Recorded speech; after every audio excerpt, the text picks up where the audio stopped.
Saustemi e ona matula e se upa whawheiloai e le mamalu e ono o tu maule langolango ina nei wha moe nei polo kalami whasal la wantu ine ai tele o lang picho lo iele ofisa whasal lau tu malo e le California sauti ai momo lawan tatou sairi le tua i le mana so swani ina i mwhai o na a vea lo tātou vai ma walivi inga o le tua tātou sairi le tua i ai fōa i mai a upu whaamatala o tātou ma whau i a ma lie ai lea o tātou whaasoa a wā o lo tātou vai i a e na o le tua e mawhai o na ato ato ai wa whilwhilia le whai bus fumal malu mai le korinta moa whai moa e whapelon whai tawina a wā le mita upu le sa tauro o le valea lea i e malaia a o le mana o le tua ia te i tātou o loo wha o laina e wā tātou iai le sāwalinga o nei vai tau tā ua mo le tō tele lau kerisiano o lātou te talialo ia whātūranga ina o le kālena wha kerisiano o lo munmuri ai tō tele o le vai tau o le leni o le vai tau o le whainga malanga e tātou te tamu whai ai e sai de ili mea e whare le iai lon tātou wona tamu whai la le whātutua ai ua se fururua aso te ai losi fuma marwa sau ia te toe e le whai tau ina ai a sa ona o le mafuanga o le asa le tātou tāpua iai o e mafua mai le seta al mena e fai mai na to e fatura ngai nel ka lena na o le leni e le fai tawina ia sa be an to sil film tanto lo ya o ta ya le to tu pa u le seta le sfa perila a fai taula so e mata tu nei la so lo nei sfulu ai aso ya a ese mai sa se tau ya perila la sfa ya to lo sfulu male valu aso ia e toe whataua le titalo le anapongi ia maise le tātou tau mwhai a vese mea tau mi ailo tātou wola tau mwhai ole sa tauro e leo se mta whai ngofie awa fe mai paulo mama ai utaia paso ai ma fau o le poto o tangata eleni al manatu a paulo ia le temina watu tala inga ma le tele o a onga sa momoli tu ai le tala le inu ese o le fina mai paulo le il coronito o le onga tonu le o le tala inga o le sa tauro le fai ona faola ina le tangata le manatu paulo un noa mala malama il maliu o le li awa il maliu ia after amala malama i va venga tele ne fai le tua ina taia o le seta tela wa tato ia le vai tau se vai tau taua tato te mafau fau fashion fai tale o le mtau pule il sa tauro i to tele o tangata awa tele mau sa tauro lo faungala o ke usiano o isi sa tauro ia tu fua no ia le se me o ia na sa tauro i sa tauro la ia le li po le crucifix ile ngana Britania ia ana o tanto nunga le faina o le toituba le malama ke resource fa sa tauro te le la usi fa sa ia tu nga koruse va pena o le si tu la ia Yesu o le si tu le ise Yesu o ia o amio po tanto nunga se ka le sia fa la tu fa mantunga ia na fuli mai le ole pito na ia Yesu le fa potonga uma to fuli le ia o fe lava o to ai al manatu paulo o le poto le atamai le wa i le satau o le ale poto o tangata ia fa mai paulo o le poto na tangata mai fo wa le lo ai le tua wa ta tunga na ma wa onga tuspaia o tangata poto o tangata na wa ia le loa ma futa i le tua o ngā te tonu le satau le vai paulo o i lo ai le atamai o le tua o i lo ai le vai o le tangata o i lo ai le matua le mawhaia e mea wa umana i loa i utaia mara te mai o tangata eleni o na malama i le kerisa o lea na awhi mai masalo ma fuon fau e paulo le mta upu le satau ma o le poto mana te mai lea o le tua o le satau o kerisa na o wa fa o laina le manatu paulo e malama le satau o le fa o laina tu sai le manatu paulo e le fa o laina o lona winga ta o tele le vai tau nei o le leni po le whainga malanga e tātou te mawhau whawai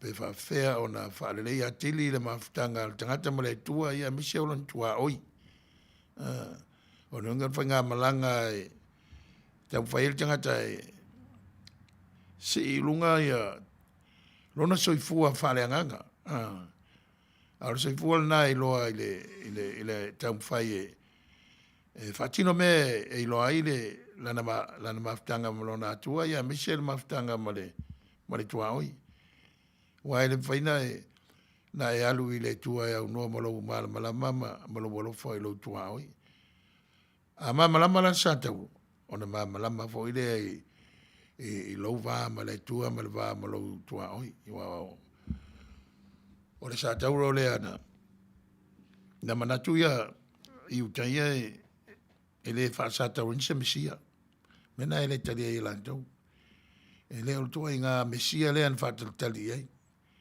ele tali e foi ele ni wa o sata ro ia o sata ro mo me matanga ave ia pa ngota wa tai ele tua le te mai le fi fulia ele tua me masani el tangata ina ia mawhai o na whaari mai le malo fau lea na riu tino tangata e a Yesu e o ngana le al whengeng fau o e umamalama sa tauro umamalama fo i le tua umamalama fo i le tangata o Yesu o le keriso o le Mesia o le whaola so o le tauana o le sa tauro ia pau me siri o na matanga me siri o na whatawaan vai o tangata ma vai o tangata au i lea a fifi mai e le tua ana whainga fau whiliwa inga o me masani e tangata ina ia mala malamba i lona alofa na fio mai ma lona alo o Yesu Keriso Manuia le tātou whainga malanga o le leni ne i aso toi fulvalu aso ia whapopo ai mausa ia e maise o le neina vai tau whaingta whengai tātou ma le whamai o le suinga o le tau o tele a mea e tātou te wawa ai ma tātou whisiringia ai le anga le lei ma le latata mai o le tua ia te tātou a tātou wawa ai lai me whaingta ia ana a tātou malama le e de tūlanga o le sātauro ma le tāua o le sātauro ia Paulo i lantala inga inu e sea me sala vale kale se e kornitu tero te bia fina po fea le tau sisili e sao a tau sisili le ama i Paulo o le sātauro e o ngā tutonu le whantutua o le tangata ia watadia Yesu Keriso o lona whaola o le Mesia na awina mai e le tua e le taria i utaia nanga le mariusa Mesia i sātauro ne mamala mai e lendi le mea whatawha ar sātauro le mea lea uwha o ngā le tua e mamoli mai e le loloto lo nā lofa mo tātou e manuia le whainga mlanga nei vai aso manuia fo i le tātou sauni atu e tātou te whasoa e le mta upu whiwhilia mo tātou le nei taua fiafi a misi fo i o le pāanga ma le polo kalame mai Samoa tangaloa traditions e mana ia whaalau tele ai o tātou mawhauwhau ia ma tātou lo ai le mātalasi o le tua ia e whaamatala i mea ese o ana mea lofa tū manganu ia e pe ia o le sātauro ia fisota ia le sātauro mea uma tātou te whaia wa inae tātou te lo ai pe lo Paulo na o e o whaola ina malama lama i le loloto o sa tauro.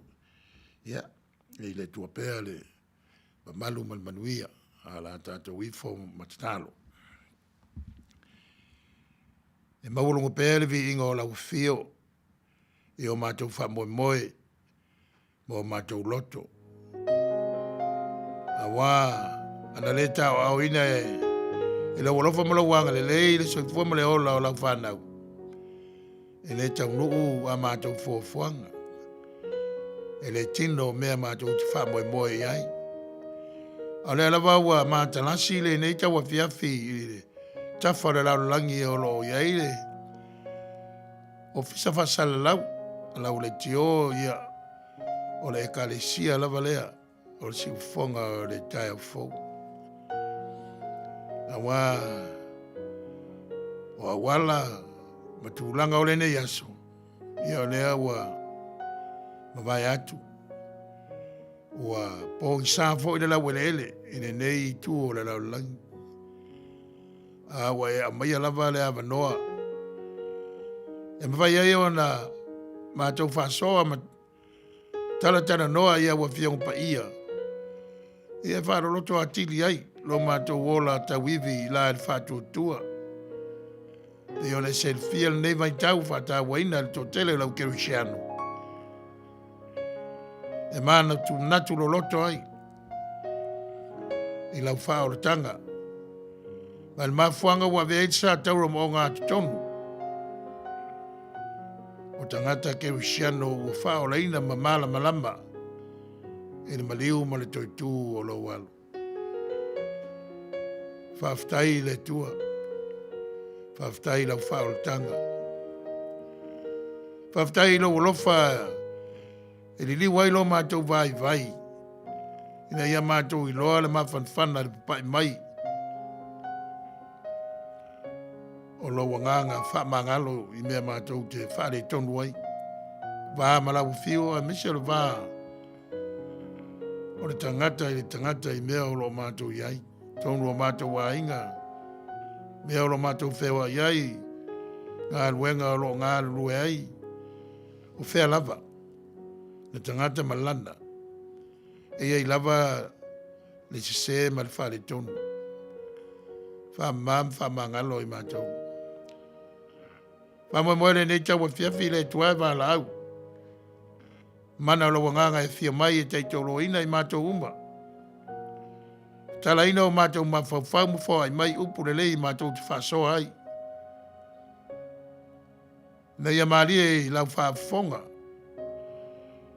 Mana tunatu o mātou loto. Mau ai lo vi inga. Ai tupolola I pea. Le fi nau o lau whanau. I sa I le atu I lau fio. Le whaalango le mana o lau fio. E le lei ai mea mātou te whaia. Ia le nā le te talo le tuae. Mai se I lātou e langolongo I pēna nei wha moe. Ia papai atu iai le manuia le file mua o lau fio. Tā pēna whaatasi ai mātou. Ia ina ia mātou. Fina finau. I mea le lei tau lau fio. Ia le nā le mātou te talo.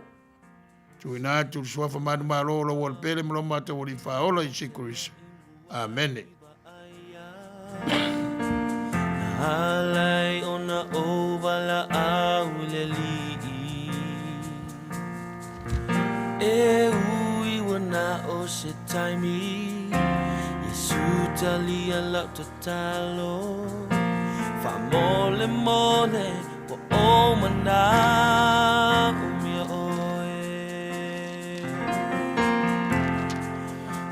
Sitami te a e ai maunga Unisitami e som le basa Unisitami e te uile to afa Ia ola lo uanganga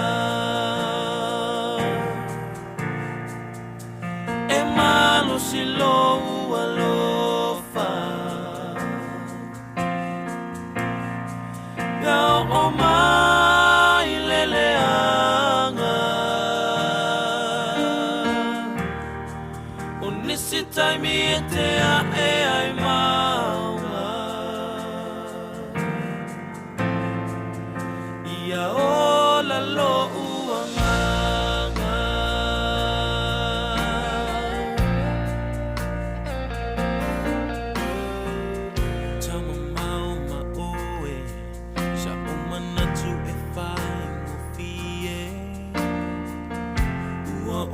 se io wala ai o te tautino nei na onto atuli o aule nei Yesu e tani ya mai o nisi taimi te a e ai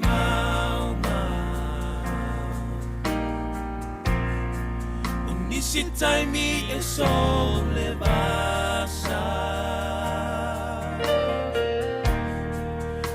Sitai mi e te uile to afa Ia ola lo uanganga E malo si lo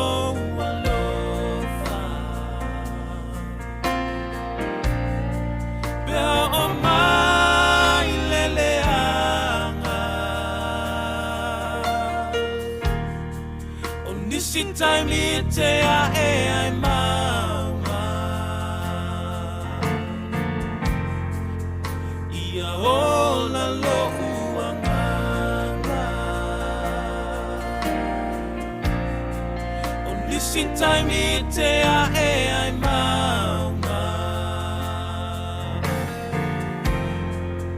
Ia ola lo uanganga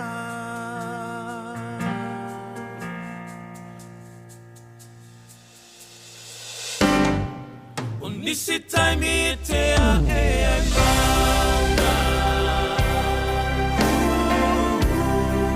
O nisi taimi e sole vasa O nisi taimi te uile toafa Ia ola lo uanganga E malo si lo ualofa E o mai leleanga O nisi taimi te a e ai maunga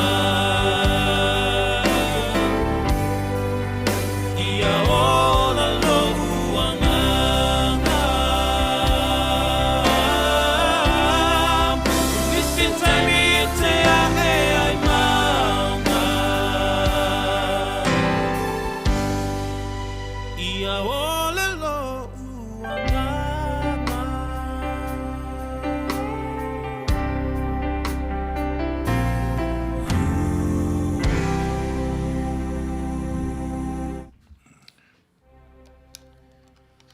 Ia, tautau sa mo le ua amataria fo tatu por kalame masani, taulogologo. I le nei tu la fiafi, ia o le aso lua le nei o le masina tolu, o ka hese me ina avave sole. O lea ua te ia ua masina lona tolu, tolu no ito iwa foi masina, uma le nei tausanga. Ai ma te tue whaafiro, ia tu whai ia uma whangatau mori sunga whaafengai ngira te tai o tatu por kalame taulogologo le nei aso.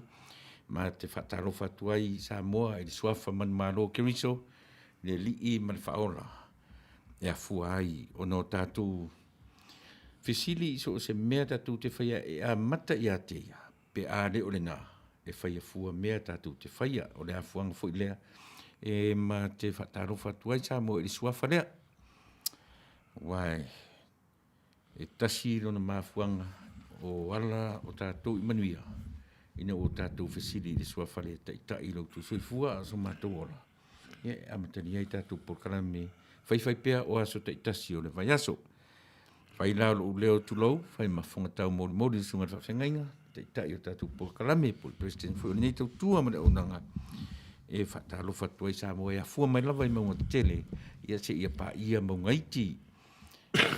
Mai le whai fo i un whaangaloina, ia le tāpua inga mau o tātou le lau au sina. O i lātou o loo whaia tiu te mawhaiva o le pō le whala maula le mulila. Ia ua lava le tāpua ia o whaiva sa mo iso se tafa o le nei kero pe bo whea lava o loo mafuta mai ai. Le ngata i lea i le mwhaifu na whaangaroina. Ia ne ngā luenga whita whea ngai marana au whainga runga tutofi iso se whata whaitaulanga. Iso se tafa o le nei kero pe o la tu tiu te ia mawhaiva, o le tu i o le muri papa, ia, tau mwhai lava e mori la palapa o malo e ala i tāra sanga, ia e tai iai rau tu soifua, o sa matau ola, ia so tai tasti o vai aso, me lea, ia e mone tufo i lea ngang whaftai, ma le whamaro i au whainga ruanga tofi, ia tu sa o lo la tu fo i whita i tunga, ia e le turi mata ngau, o tau tāru sanga i lo tātou ma tāru sia mea tātou te whaia. Ia, mele mo le tuairanga whaaftai tele, i whaatumuina pēle atua lau tautu, ia awa lava le tautuaina, ia o lana fionga i upu o le tala le lei i lo tātou mataisile. Ia, e tō matawai lo tu soifua o sa mātou ola. Ia, le mātou whaatalo wharena, ia te oe Samoa, i le nei vaenga o le afiafi Manuia tele, la o tō whaafonga anga. Ia, whapea fo i se tautua a whaia i le nei aso Me uma ia tia, fa manga lo tau tua ala unanga. Ia, ai romaya, tātou mafuta ili nei tūra fiafi. Manuia lau whafonga. Ia.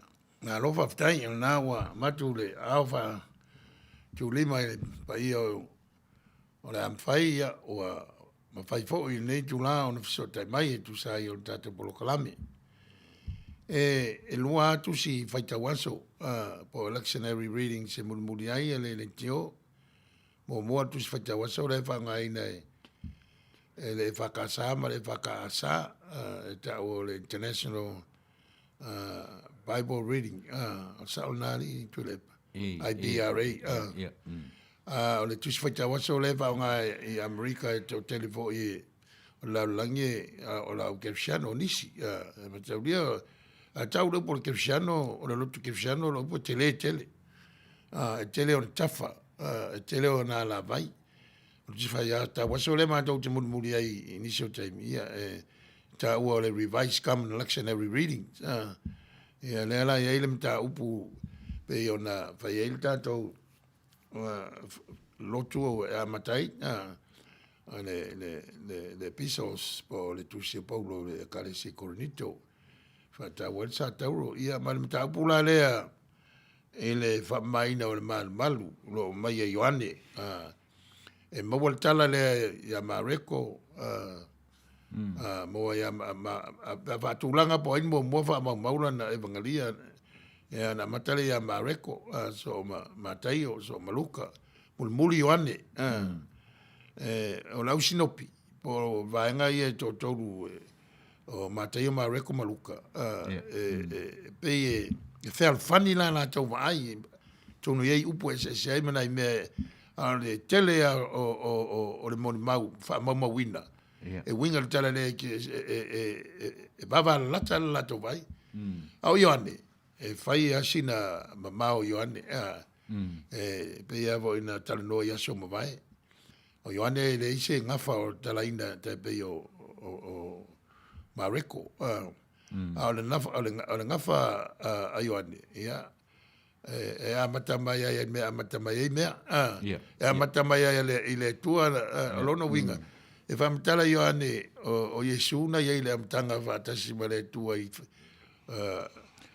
na fayer po foanga lona winga le wole utin tangata me eselare e ola tala le ta u al fa mai no mal ben va tu mo la usinopi ai va tu a mai le tala ina wa umana u fale Yesu le malanga fa tupu pe on tanto wa nga ye tu ne va ta Ioane na ummal va venga o le fa ponga kana kala ya o solo mal tala le o solo mal tala le fa mai no le mal ya e mo tal no ia i wa tato mamlamba fa mo le evangelia a Ioane la tu ia tato te mamlamba fo i te fa mamlamba po fa tu langa fa pe Ioane la na ma o le simeta wa ia tato mantua o la usinopi po Mateo Mareko Maluka tasia sawal malanga tala ia Yesu mai kalaya uman baptiso alu te fo i kalaya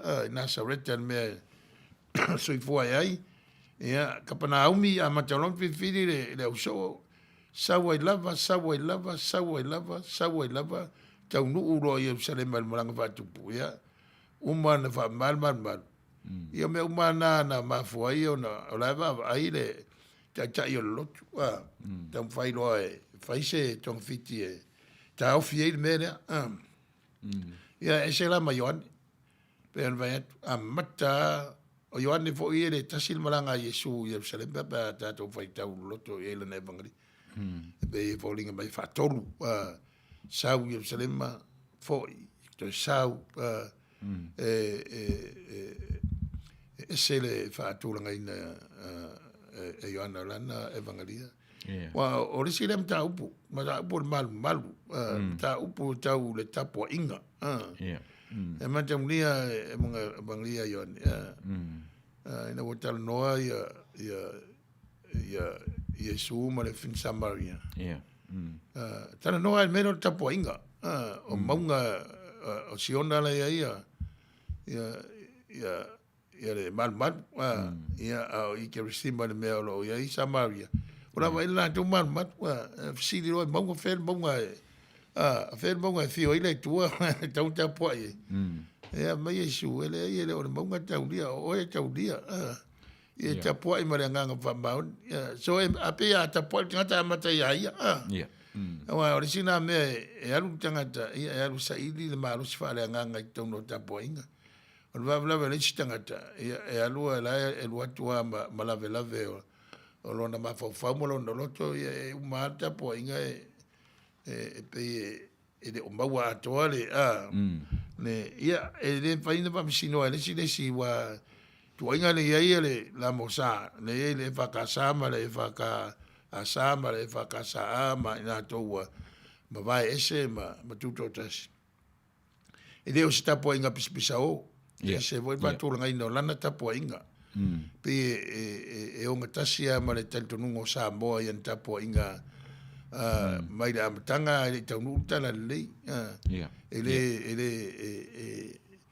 avo ele file mu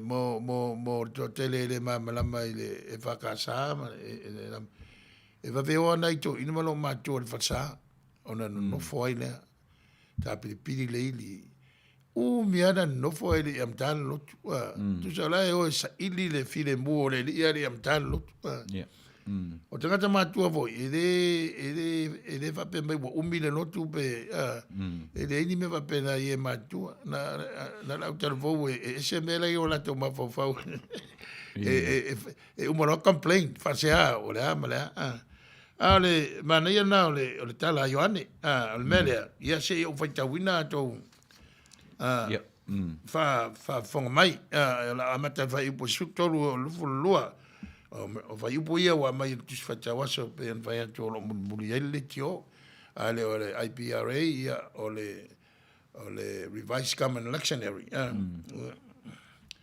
e fa pealon fata wina wa lata mai fo ile pasaka ai utaia ona maliwa ele o Yesu Jerusalema wana sila fia ile malu o e fata upovi ma moe ma lupe ma e fata utupe ono nofo mai ai wa ia fai ar sasa I mai atu aiti ona tutuli atu ai lea ia te ila tau umma lava I fafo le malu o ma moe atu o mapovi wa sasa I fofo I tupe atangata sui tupe ma fuli atu lau wa fape atu fo o ia ie fatau lupe ave ese ia nei mea aua le fale o lo tama ma fale fatau oa ona manatu ai lea o on so ile upu wa tusia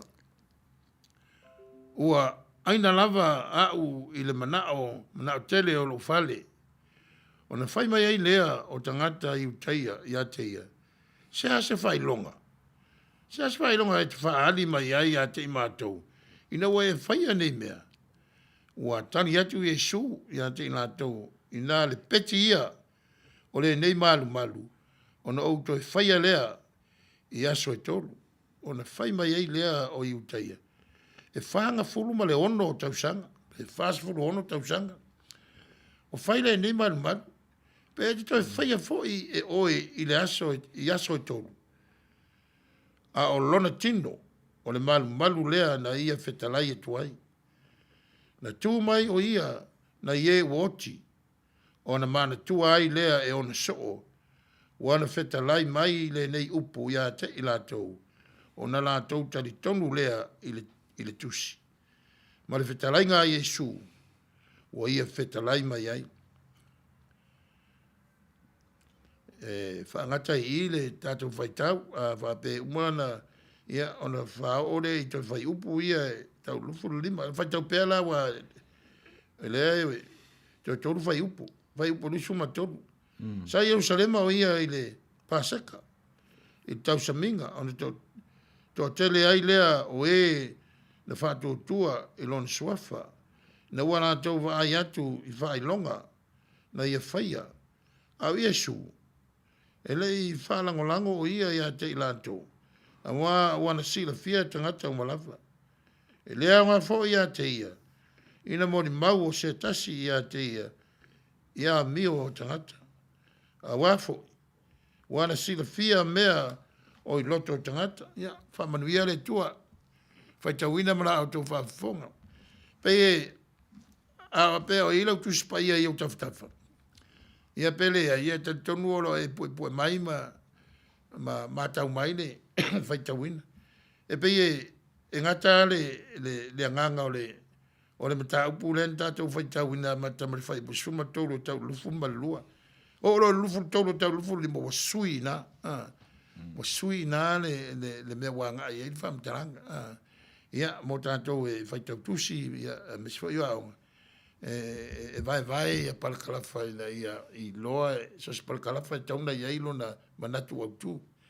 Ia o ngana e whaonga e vai au o le perokapi, po le paragraph e self-contained on a theme. E tala noa, ma peina e me vai e whapea. Whawhaingo fia o le whaitauna le whaitau. Tasi al me lea ngai e. O le tau mo le taimi tupu ai, ma le mea whai ai, e o ngā tonu wala i le whamaina, pe o le whamai le li, tūni e le li.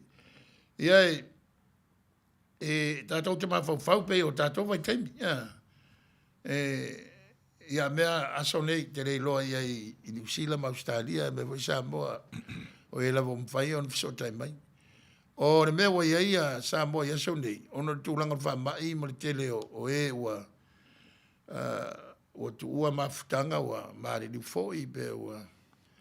Ia, ua sui whainga, whawhaingo fie me o le lotu.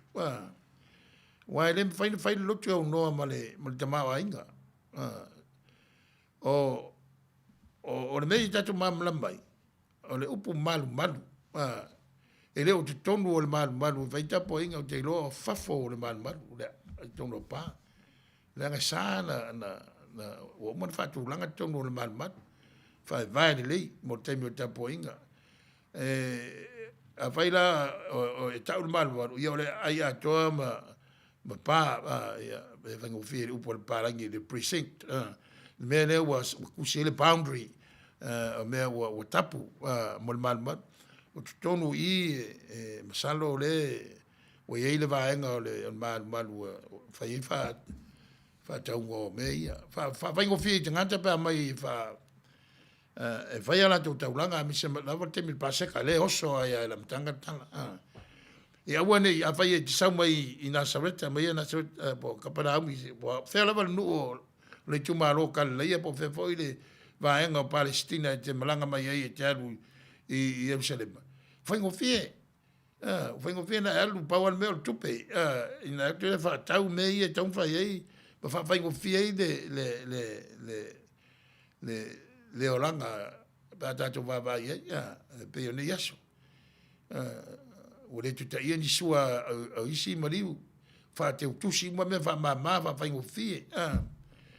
Mai tātou te whesili pe o lan me le se vai e reri. O lan me le se. E al tala i ane e taulo i le lupe, e le isa lupe. O povi ma moe. O leo o vai mai sasai. E taulo i le mele, tangata ma tau lupe, ia sui loa le tong. Sui loa le, se tau fai tau atua ina ia maua mai ia. Tau, ia. Tupe a tuam povi. Ua sasa ifo foi tupe a tangata a vai pasul lima. Ma sui tupe, ma fuli atu lau. Fape atu sulu ono, fape atu o ia. Ie fa tau lupe. Sulu ono lesa waira tala i lupe. Ave ese ia nei mea. Au an faya le fale olo tama. Ma fale fa tau oa. E o mai i le lupe, pe e fa ngā le lupe. So tai e le ando tala. A mai e tāpua i. Ia awa whaia ni whātau ngā oa i. A pean whai atu. This is how the temple survived. Nanga no fo ai le a was taulanga ma tangata tongi ta wala me le i le vai fo ile a fa tatou ka ku wole il pasaka i Jerusalem ia mai ka i pa on me ia lava la pupe fa ka wai le po la ka bulanga la fai e ke la kula wo ye ngana kwa longo winga ia se kulo wa fa fo on mo kwa ngongi fa re ko unga le ai le me le fai me la woria o povi o ma moi oki ko e lupera ko ke lo e clean Manuia ia oka le ki o la singo pie le se sasa al mele o me wa fili le sasa ro la ku su fai le ia la fili la sasa sasa ro so it's a very violent a scene ia ta kana wa ye po la finga lo vo io o la fonga me la mai fisit ia arga ko tato mta upu na nei tawa fiafi pe on vai atu o le tioa ia le si fonga le tai fo e fa ngatu si fata wa sai lua IPRA le sa mai pertania ia male revised common lectionary reading ia e Tennessee e la tu fata si ai o inale ia le nga fa vai fe au i lalo le luthun ia o le tele ala o kale si America Canada si New Zealand Australia mo just fa ja waso le mo le mala mala tele we fia susu ia na elo ai lunga le o kuko ia type in the text of the week ia pa uma lo lalo ia e tusi ia fa pena voi IPRA te alo ai lunga fa ngo fiene yaso ona o le technology pe fa nga te tau le technology a wale fa nga i me e a fa ina ai a le tanto mta upuna e vatu ai o finagalo ia e tanto tata no ai ma teu fatu o le vai tau le nei pe on vai atu o le lendi o le vai tau e fatau ai le fainga malanga fa le nganga le tangata o a me tau ona tu se umana la ke fian wa istanga tele ele fatau tele ia me ai pa wal me fatau la to ia o te talo matulanga masani ma fa fa wi le me ne vai tau pe vet e o lo ne tupu ia fa le tonu le olanga ia on ma fa le o tangata ile tu o le tuala o le bana na yo taftafa o tele le pisi vai le taule ia nei ta ilo ia i sila ma Australia ma Europa America ia ma tautia le maruru le ia na stete ia pe o Texas a live le Midwest ma con e Colorado se au taua ile tu sai fe loro ma tau i California o le o ia tu langa uma fa pena tanto que ma fa swinga tele o langa lo ia o lo vesi voyage o ma te wotu nei mo ia le wa o tolu va ia company pharmaceutical companies o lo providing ia tui mo le fama le wa release mai le Johnson and Johnson e tasi alte me tu ia o mai ele ia o lo factuaina ia fai pe ia mask ma wale so na va nata wale tu sal malo si o tangata se mai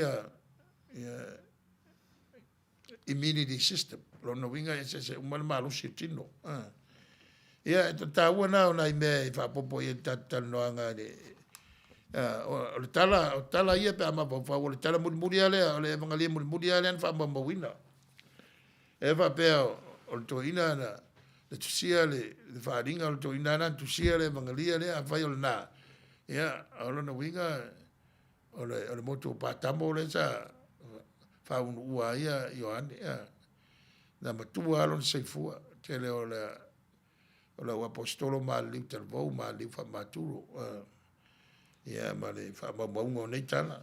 Ia, o le tātou mta upuru nā, atu I lau sunga le hatonu. Ini mea. Whaftai, mana ia le mta upu.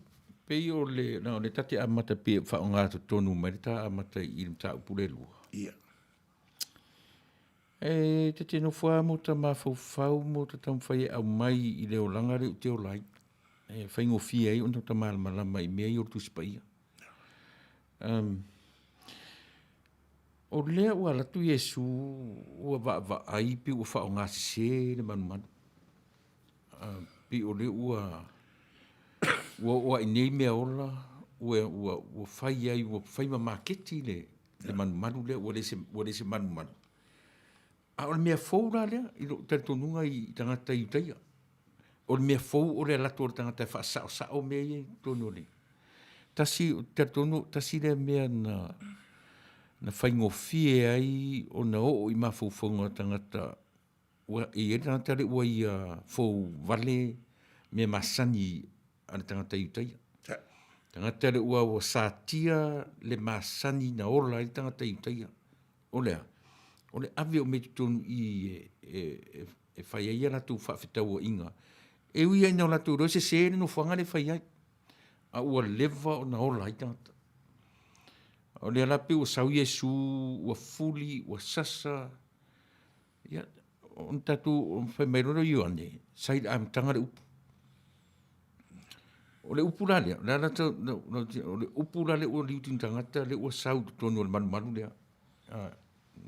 O le sosone atu. E moni lei. Arvisidi, uma fua siana lei loa tangata Yesu le misia.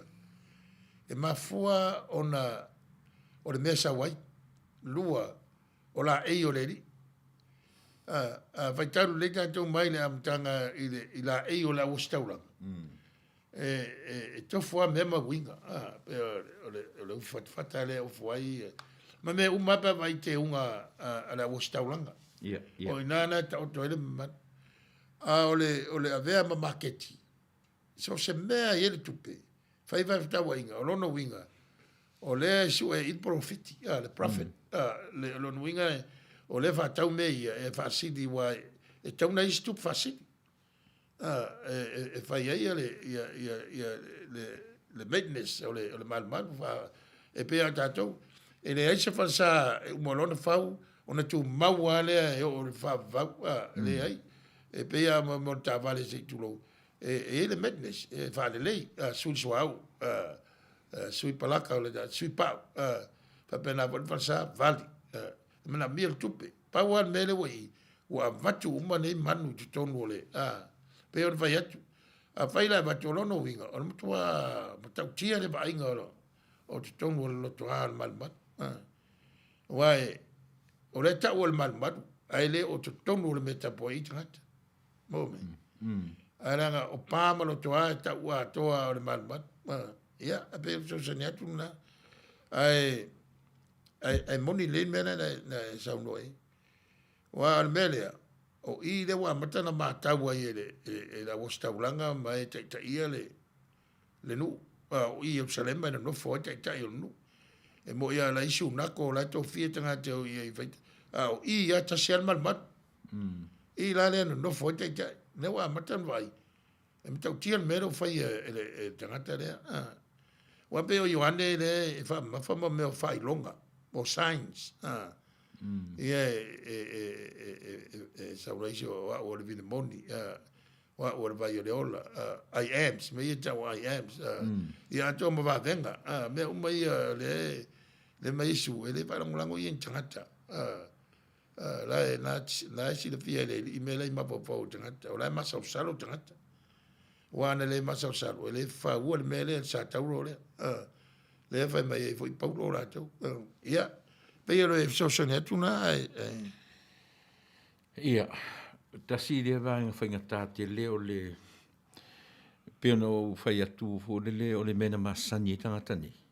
Lea ua sau Yesu tom whai sui. Le whaina ua e tā ua o le sa ilinga o le polofiki o le interest o le whaataunga o whawhitaua inga ia. Ia, o le mea e mautinoa po whaonga i le malu whaatawa inga ia. Tasi le nā mea o lea i le o po o le mea o le sa ilinga o le Manuia o le tangata lawa ia. Ia, po le whamoe ia maintain ai le malu. Awai, a whapumo mo o tātou tala. O le tātou le aile o le lau tele. O whea me mai Manuia. Lai tangata o lai whaia whaatoanga ia na mai whaatau mai leo Manuia whai mei. Ona ele tutusa la me fa tau mai Manuia mai tonu mai vere la fa tau tu mai bo mai o me tu me la vai su becomes a marketplace o lewa su ye tupe wa ele tu tupe lo mai le talia su ile tupe ai tai ala do ma tu manu fa tau mai el manu va tu tonu fa tau la tu ye mo me la ia le vai e su le tele na tangata ia tau sila manu le o fatau mai manu ia o te rola titi na me fatau mai ai fatau ki tonu manu tangata e atu o se tau o le vai nga tatu mai va pena this is a marketplace operation o le upu le whaonga i o le whaafetau a inga tu sa ua pe ua whai e whesuia ingo tupe masa ili e whaasilinga e tā se tā pese, whininga rei. Tā whai mai lea wa tālo whai, e wam whai o nā langolango ina, ne wha mo ne tawa vea. Ia po e i ina nā tau whesili o lo tu ina mai, o na wha wawa.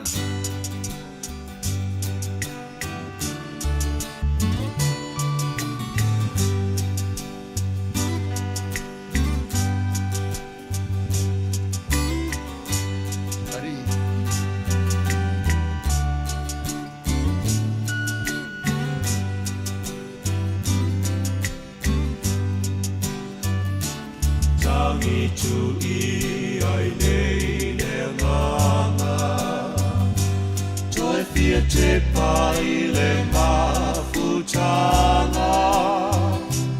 O e pele I le loto Le nei ua vala vala Mamana tu I whai ngata Ona ole ngā luenga Ui I lea olo oi ai le taui Ua saunia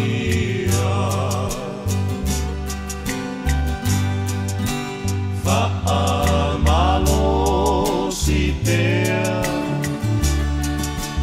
Wha malo si pea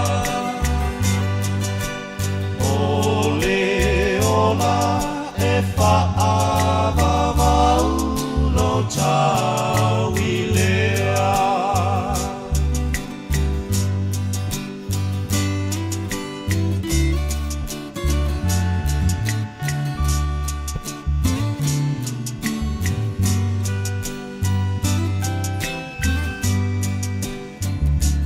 Lo tate I talinga lolongo Ina ua tu mai le to'o O le amu le foanga O le finanga lo lea o le fono No ulu ue ai se a ea Ua whai ai I ta whaapea Tama whanau moni ua e la foa I ma whaatawhea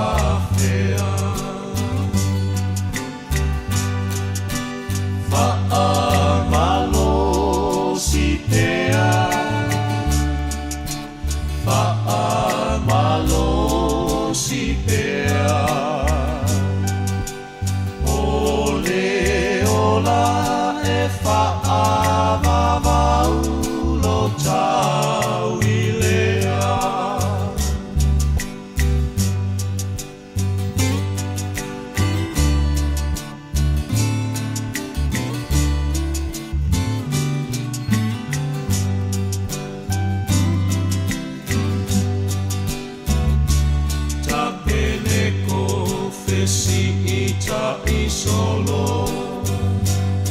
sa le vi e toa le loto a o Israel ua tatalo ia so fai so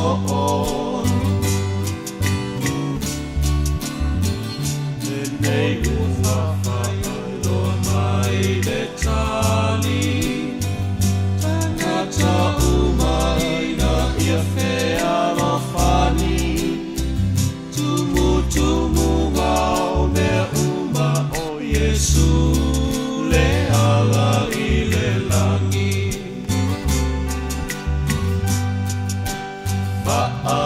malo si pea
Sena na watu e to vaile tātou whasoa ia mana mia o tō pinangalo e tu mai lunga la tu antu le whatau le whatalo whatu lo tō manu o e whai ona langolango ina nei polo kalami o le taulogologo i vai asa taitasi. Malo le whatalo whatu fia whiangi ai Helen e tu maausa Jennings nuu malo whaftai le whilo mai io le fuila ua soli whaftai malo le o le whape matamata io fia peia ngā lainga whao ngā malu as Farmers market o ngā o la tōu a ngā kūmanga mai le atua a ngai ua manai o le foi e whai lava le vai ke mingei ai le tutusa la maso o tangata i teia whape mai Helen ia le whatalo wha mai Helen la sunga ia man por kalamia nei le o le mea fōre le tate ka kinga ungaua e fesilipea po le ane wa aia Ioane le ana ua latu ia Yesu e to atasi e mo i o leo atu maona soo ma le lalo langi o tangata i ton i whawhewhea lana le tutu mai tangata nei against pe whaise fuso ua mau mea i o ta fuli so pe tala lo tama fo le ka ke kango imagine lo ka ika fo le langa le tau te olai a kala ku ngi se ma keki ka fuli ngi mea ma ku kuri kan te fafo ole fasi ke lenga nga ka ika so menga le pe e aru lo tama fo fau pe fa fe ya Ioane tu stala na ia tu sir tu inga mele ole al watu a Yesu to tonu ta fuli lau ta sasa tangata tu tuli fafo ai le ma se retaliate sa ai vai e nga fa ngalo pu ko kele ka e va venga ka ko lo ko kele tangata e lor kai mina o pasa ka be al kai be pasa ka o ka mi ka ua ye ka yu ka ye fa manga ko le ku sa menga o ese ma ai ku pito o sa nginga ka ua sa nginga ku kongu le fa mo ka yu kai tau sanga io ale ku po el mena lua ole mai ale nga whaonga le di lo nga la ku ai penga la ku mo le di so ngi ka lo fa ka wingi di foro fili mai o lo winga ma kwa ko le di ba le umi nga fai mena lua sa oi ngai ka o furi la ka pe o kwa vesi me mai imagine ku lo ma fo le mere ku wa lo winga e ko kele ai bo se fa pa longa ke le lo wa mangu ye e ka ke le se me ko man E peng vai aku whakau mai ka whai ala whamangu, a mai kongo maru e la wari ia, wa ku i ngā ruenga ne, e la kau ke whai ala ngā ruenga whapas maki e sao. Kulanga ia sa ia ngu po ni maru ronga lua lea. Maru lea whakaua i kulanga o leo sikaulanga. Whakaua le wai i whaale mangingo sa maru si o se kupu pe o le maru mua. I asol monga. E mo ia la e le whai el maru o le whale whakawhai po le whale ia la e kapeneto le se il pesilenga mo ngai o le fale ie fa fa ngofia o fale ie pe fale ie o le ami o fa sin que le o fale ie sa vai ka po inga wa ko kongu le maru fai fale ie pe ia ne wo mai le il foi mai o ka fanga mai pa per ngi ko fa maru le ia fa nga la le bo i pe ko mai sui kai mi sui voi fa nga o ka ko yaso ngi ia wo le fai o le fai ia me le fai ngofia ka ko ngofo a kia kongo i luma i ka ko skai di le ka ko fai nga ia la ku lafo ia lau mai ia o iske siang pe pa la ngere lo ke la ku ke ku si ku kon e anu ia se uma fai nga ai ku mo fa vai o le fa vai and need le kupe operator ile ora ko nga lo ke lo kuai le se lo ko ke lo kuai ele mga mia la offering la fonga e fa kingo ma pe vai ku a querer fasa o la wekarsia ia ke le voi kupe maintain ai ala ke ke fasa ia va pe nga fo inga a ke le fasa ke le nga kupe o le vali o le swing o le kawarunga, o le whapuro le, ia so ni, e kasa lara money. So, o le mewa ngā inga ka ua mai o ka longa o le pingo, e whai e ka resia. Ia, e pia le mene. Ia, sorry lei. Pia le mene, mai i a waso ngai o le whai o le pingo. E wha maongi ngā kai whai, aisia, wai kua e la, ia i le ka resia. Maintenance. Yes. Ia ma ngā ruenga, a ngā ruenga whai. O rama kanga sa whai kio wai le mamarama. Ai mai o ai le operation of Catholic. Yeah. E o la sa ka longa. E o la sa ka longa ia. La ni le kupe wa onga. Ia me alu ke le peira le o le pope le parish e le mai falsa fo. Ia o isi ngo fuanga era ka o le parish le falsa ia me ngo fo pa ke le kaposa ia ma onga. It takes a lot of money operation for there. It ain't me fai go fie. So o le piko la o le si le fa ko nga pofi ma mo le o le o ngi me fa pe o ka longa sa idi e le manguia e fai e nga wenga pe vai o le kupe mo mia. Ai a se la le me fa o nga la e ku po fa. Ia, e pe e sa o inu e whinga lo renga mai. Whainga ia nga iei ka iuka ia o po ia muka ko karangoa ni maru, wari se maru. O le singa me o saunga i sule kusai mau ngare vangani. E pe o whainga o kala whaila unga kako Samoa. O le kau kala i rongo mariu mar koku. Ale kau kala fa maru e karepe. Ale kusa e pe o se mbuanga ngana. Ia ale mama la maila ia e misi ako. Ora misi ngaka ia fa longo ia mama la. Re fusin bai. O sole o maru ko fai maru ngai fa su ron ka usanga fa. Ale ke vai ke karepe mai fa voya soko. Si ole litro le va longo ka ka. Ia. Le litro longo winga ola ave upu ele o loa kofu ko kongo le fa punga o le si mea le pe i lo sunga Reverend o le au whainga ruenga le manu pe o la tau le filina le tu inga manu o le manu le lau mai pe o le separation o le mama le mama fa fefena na tu whaia le tu langa le e kapu vai i le process e le aka wa o kaka na e racinga ia le au kausimang e la kora fuma moe la oki Povi. lo ngoi ora vanga le pe o maka pe e le ngal mangu le mai nga mai le fa kau mai man wa e longo winga pe ko e ku fa city e pe e le ku kusar kau fa kau mai fa lo le makeki le ku kama ma le kau fa kau le kampangi mai fa kwanga le ku kama e langa e ko e le so fu ko le makeki e le o fu mai mangu e ko le man ai sale e ka ka mai Wai, e me fai fu la ta i le fai longa lanu i wanga i kongore. O manu o tanga tau nu ese. Chentai. Ele karika.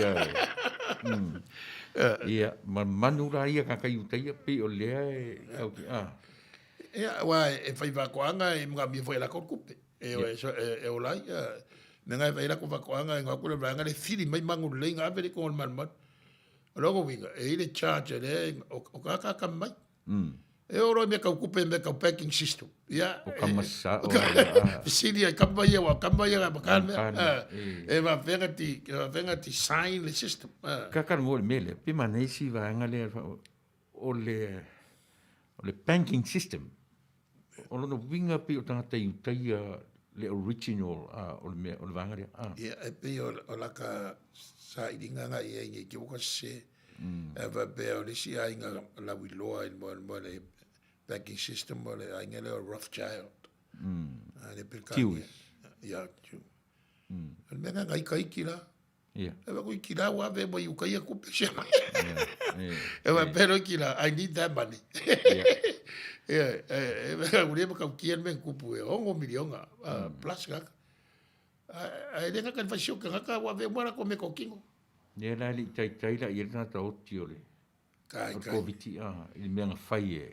e wanga la pe ya rumba so ka uma so skai mi mo sika mo kele e fa mai ku il ka wale ka wal 30 war la ke jango fa mai ku me fa mai First World War kai mi nga mai ku la mai Spanish flu o fa mai dia ya songi o ka wale fa ngai ole ka wa ma la ka mai me ka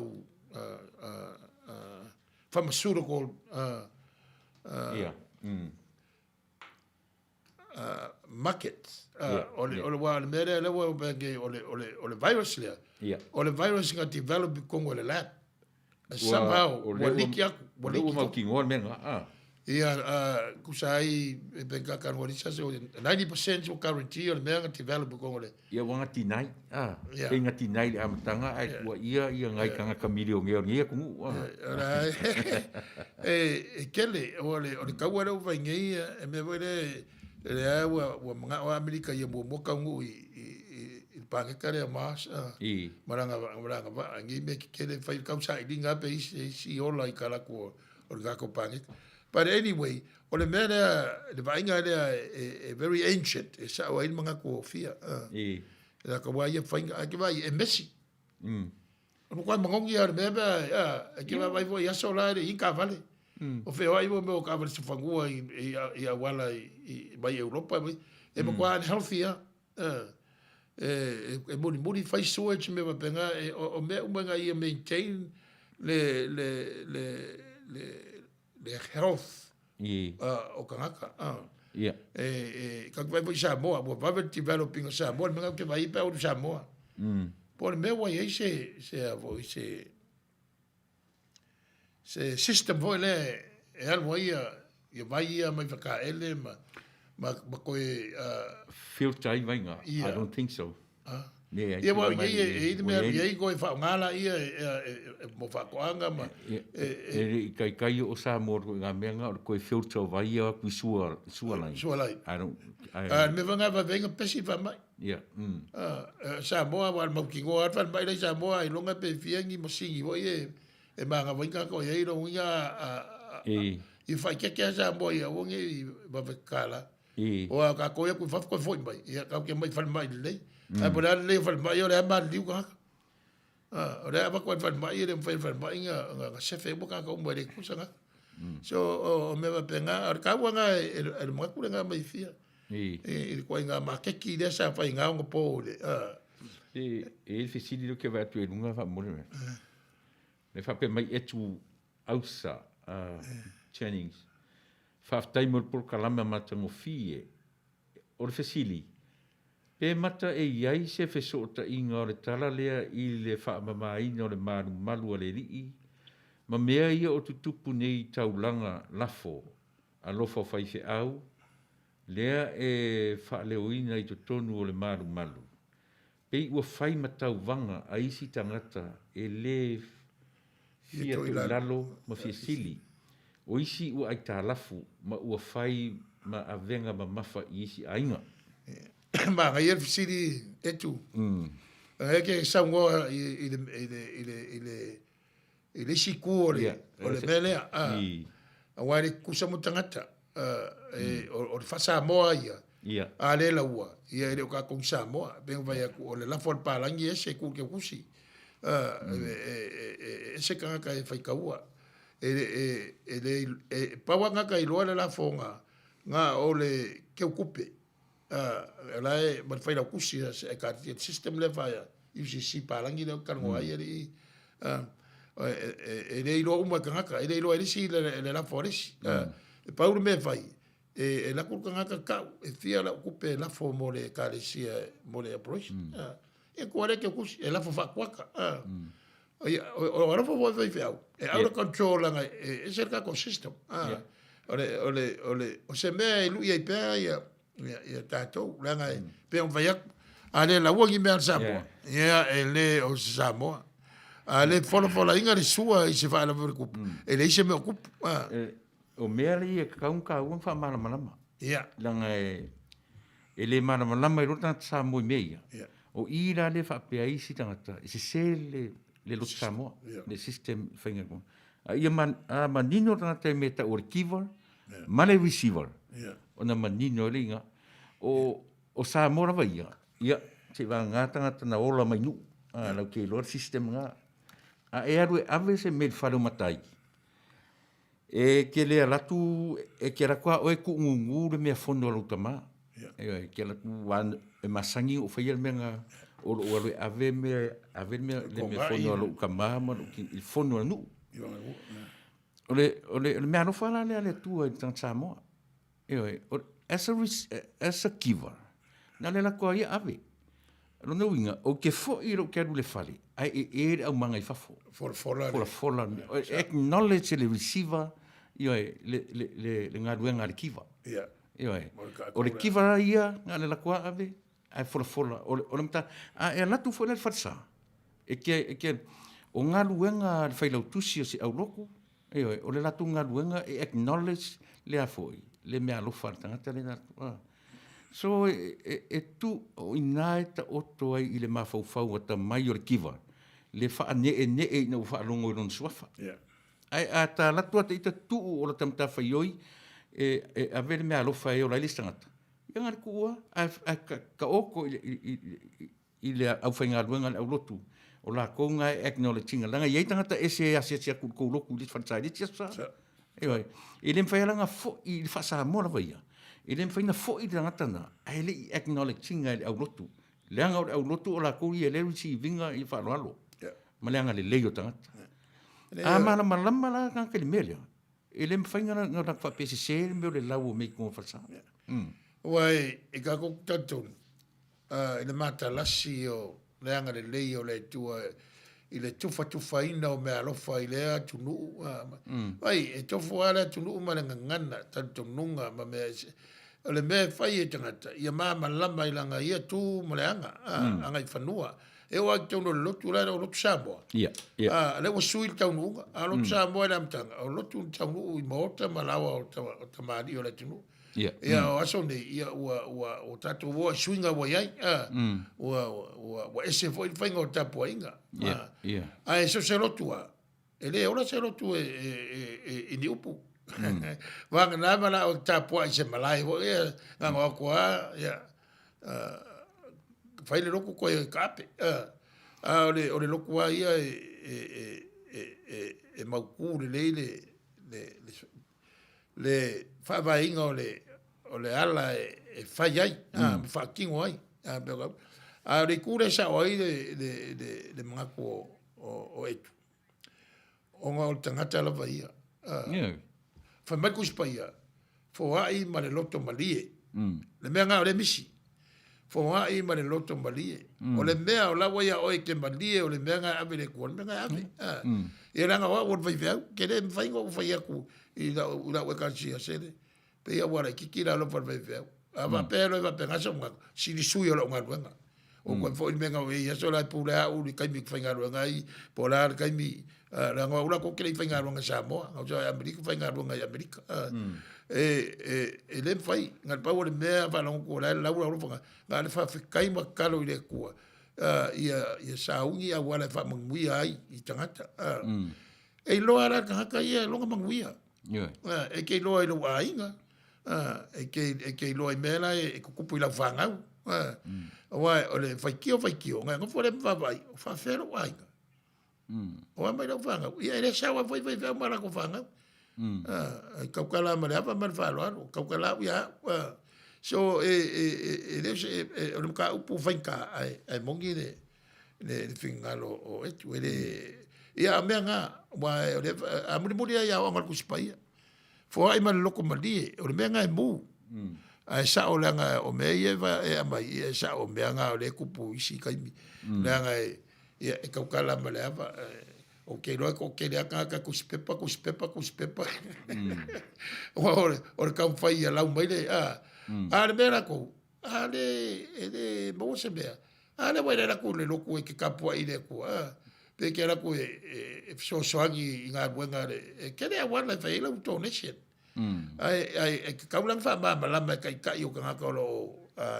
Whaia e kare sia waka koungi. E reungi e kare sia pe o Samoa e oi whapenga ngu.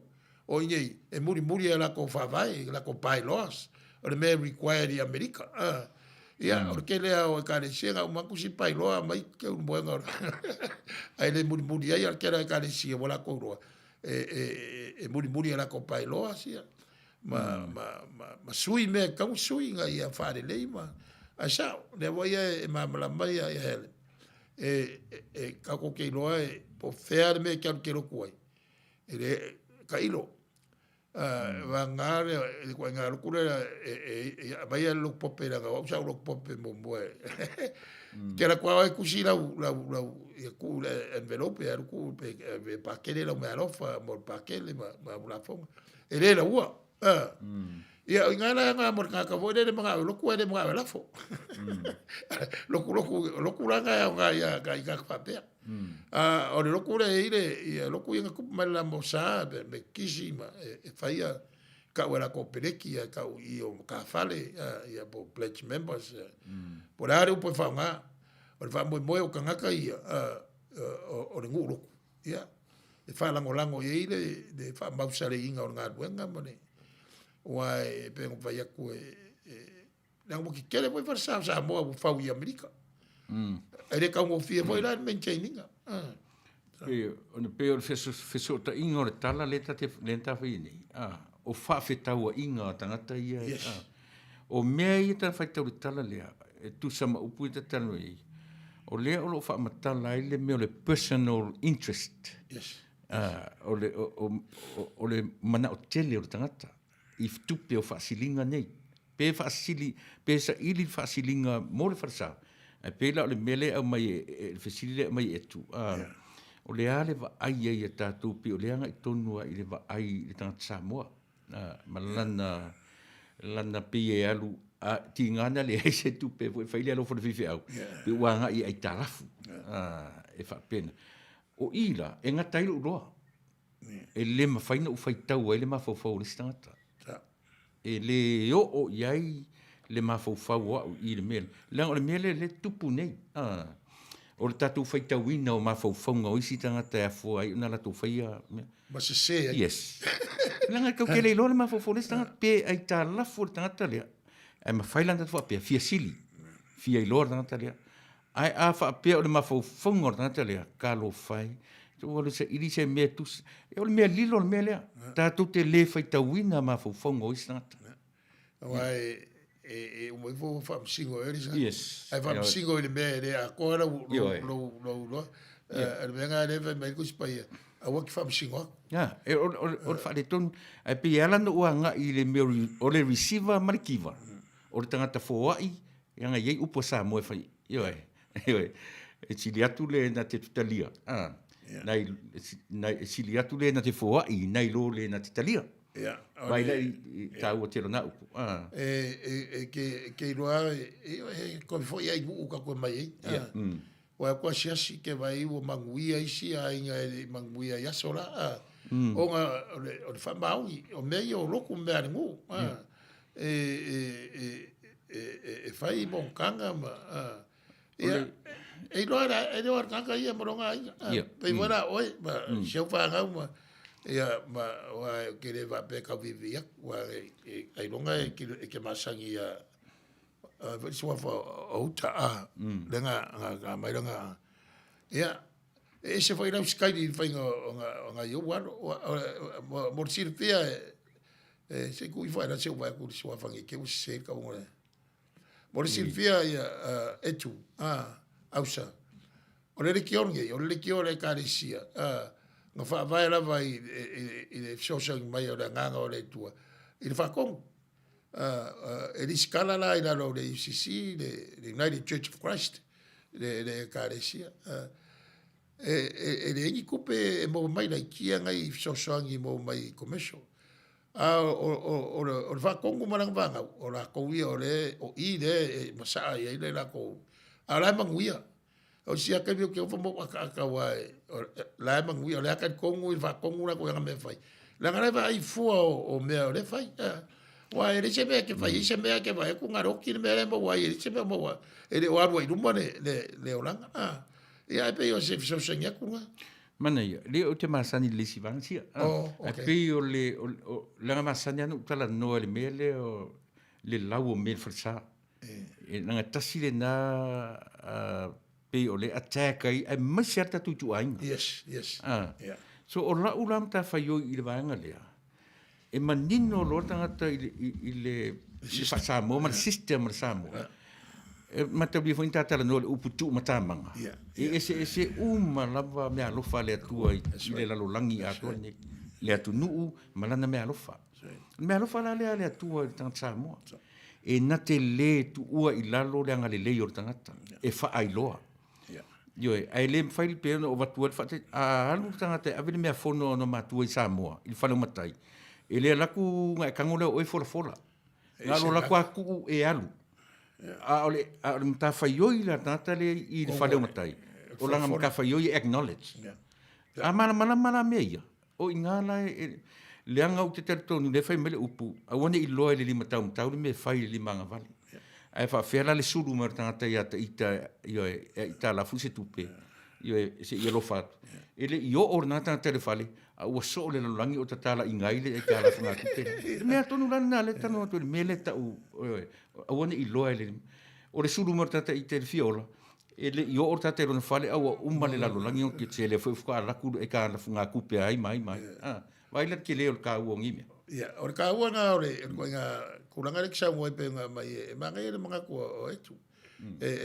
o manga ko langa I me mo I ka ko vai o le me a mala mai le me sa wai le me le o le fa ve I la uva ai danga fenka wa le ki fa o la ai me I o ke le system e ala ko vale ko o nga ke le influence le ira lea por vai kaude ko colonization o domine get thinking fa Europa I ma fa o Samoa ba o manga ko isi a fa fa le Samoa ma o litanga ia e ke ro o fa kana le smelle me fa pena a wa o kako winga la e kako mo muri ku spa e fa le tato wi per ngi vai ka wa le se be li lo le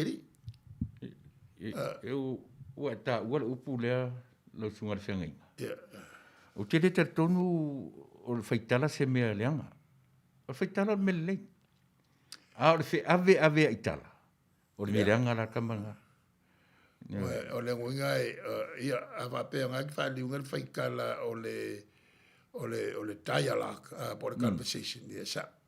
Arve kara le ko ko mo le spread rumors. Ya, fi ave tala la kama. Ole veranga ku pode vesi makaudia.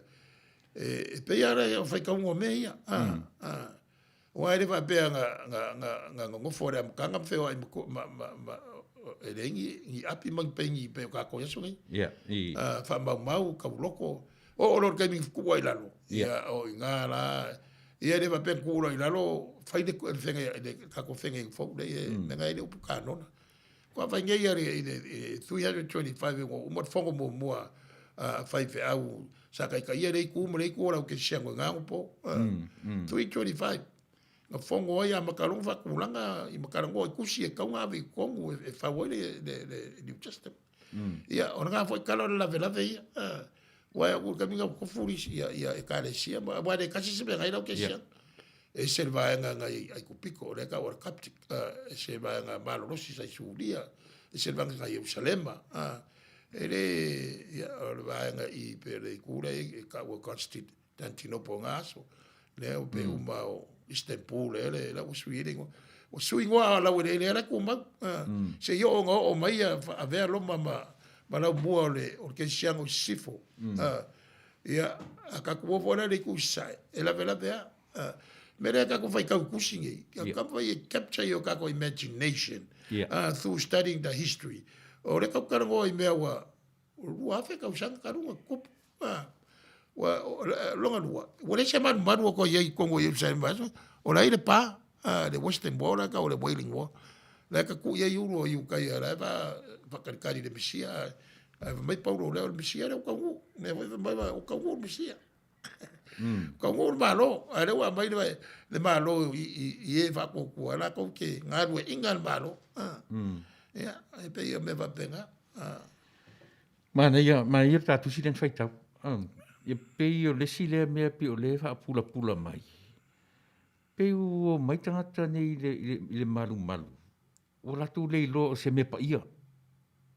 O le asau, a pei o mai sa ili ai lo latu manuia I le tino. E ala ia latu manu o mea ia ma le la fonga ala le o le malu le. Ele o le mere kupu I o ele o kangaka e waku. O le vaenga le titongo. Ne au fai ngā ruenga. Ia, la nga le fai ngā ruenga le whakau mangu I kangaka e waku I kaimi o le paseka. Po la ala war kaimi wa kere ko ngā kaulanga e lenga o Yerusalem. O isi mea le fai ngishungako. Ngā Yerusalem e o iai. O longo winga so skemi a kua lawa iai. So longo winga convenience. Sa vangai le ngā pura. Fai ngo fie. Runga fai ngo fie. E ke sa wa singe ke sa wari mai ai kalilai ai. Ngā uka kuwa ai I whawhangua nge Yesu.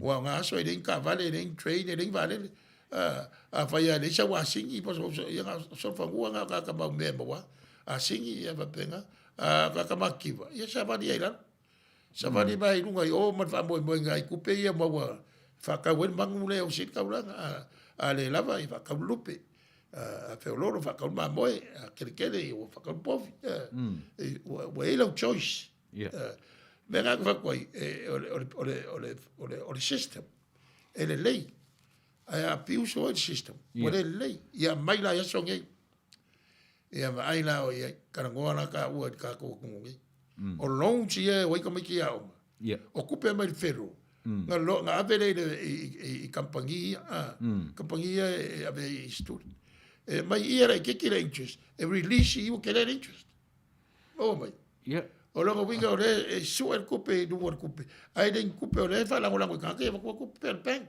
ya va kupe ka invest bank ka long le is ka o ke le lunga le interest la ka they have to do it in order to survive le la ecosystem le or pala ka like o bank se uma ke le la o le ku America le world bank so me va nga le ngai kangia le va ka ke vesi ka mi ngai o ngor so o le manga kua Texas la ko e fai self-contained le na ko malo se o soa ia vai le ku lai mai le kampangi le mai Australia le ka mining le lithium o nga o fa mo o le ko ma wa fe o ka vale for a long time I mo batteries e aru lithium ia la wa i ka vale pe o drones o felle o ko risi ya ko puranga o sui la la Ia pe ngai mea ia pe wa leva ngai i mafaufonga o tangata o ngi kua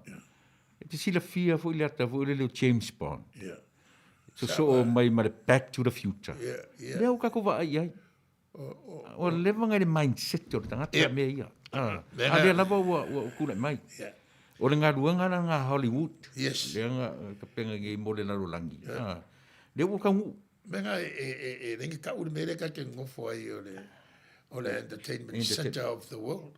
Lengo Hollywood, my dreams as a scientist. O mai le ku kamba ia nga fai lore kamba ora ka. Fasa la wa ku ka ku ai le ia. Ka fia ia. Little do we know, it's going to be a reality in the future. Ia wa makanga fele ia. Ale ia pe vola James Bond. Nga kakova ai au kakula ai ki me fo ra ro James Bond se ia nga pengi kan mo ke fongi kala ngo le waki ka wangi le wo fai kakova au spy ia o le ase me impossible pe do winga na ta mane yo tala le ka ke kala ngo ai o au fai polo fiki le nga ka u le amtanga ve vesia o le mo le greedy o le mana tele e ka ku vai i loku kele e loa ke un kama wa inga ma fa ngau kama wa inga e la ngo vi o ka lu papel e lo papel ko kele re si ma ko va nga ma ko ai e ke vai le i lo ma i nga ia system it's a self-contained city e la nga bank e umba me umba e control mai le economy ai fa lango la kele ia vaenga o le mea o ia e le va pe o fa lango i o sa wa ia e ko develop va vai la ka o ngi me le ka ki o onga ia be kusiringa le au football o onga ia lo pope le mai ka mai ki o ia ka mo ka ale a ke vai le sa onga ia le spinko sa o ai poco vai ku pa ke ku ma ai it's not gambling it's an avenue to get the revenues to sustain the maintenance that's the word and then benefa mai ia ska wora helen e ka wanga ia o le mana ia o le o helen le fa pe mai helen mana ia le fa lo no atu I'm trying to catch up with the subject. Faisina tuai mai le vase. The COVID-19 was factually manufactured. Esaina. So officially to the media.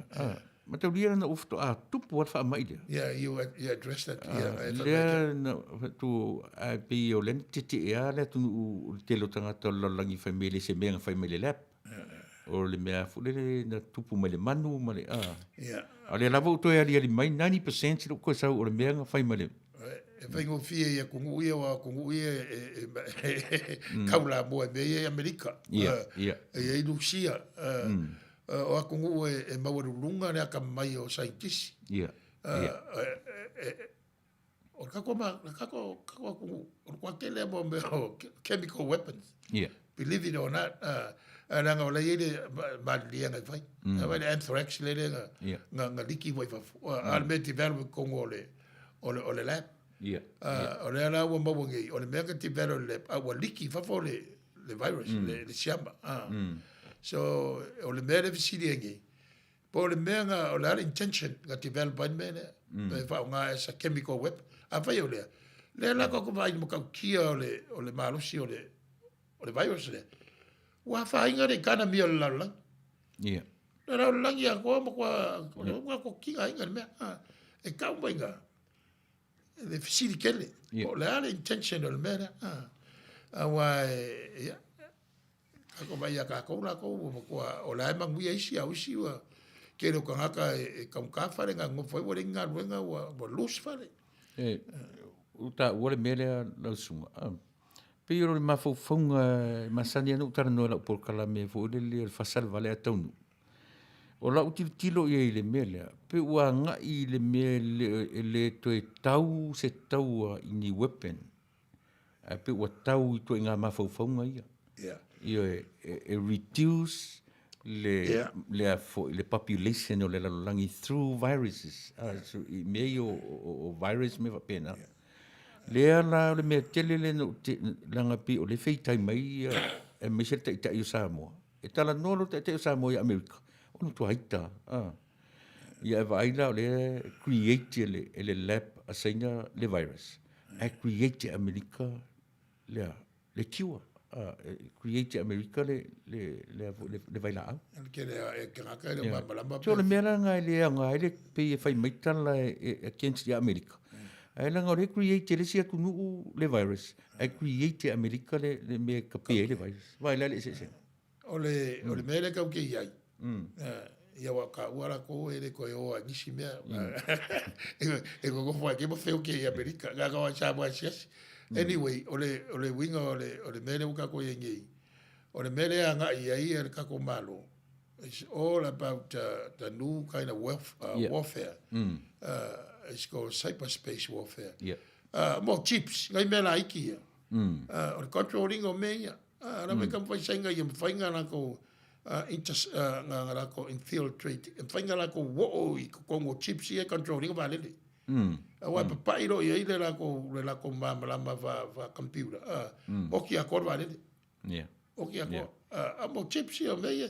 Pe ia ka ko computer ke ka ma chip sare ko e le va pero ke le o le computer le o le chips like ko wala ia me ka paiche e fa ka mo air computer pe laptop le wa me nga o mi kwa sa mai e le o ila laptop e sa le laptop le I thought that creation Rev le a fai meta o pe o ngana la langi wa ka mai ku computer ngai lo tangata ai le ai o le mafau ka mai me pa era lu tangata le insertinga information ku insert ko la information se e ka kala mai fori le computer se so o tangata la o le me mafau wai o le ko fai ka fai ka computer fai ka ia mo meu ka I mo meu o ka ngo le u fa nga ya songi ko factory ma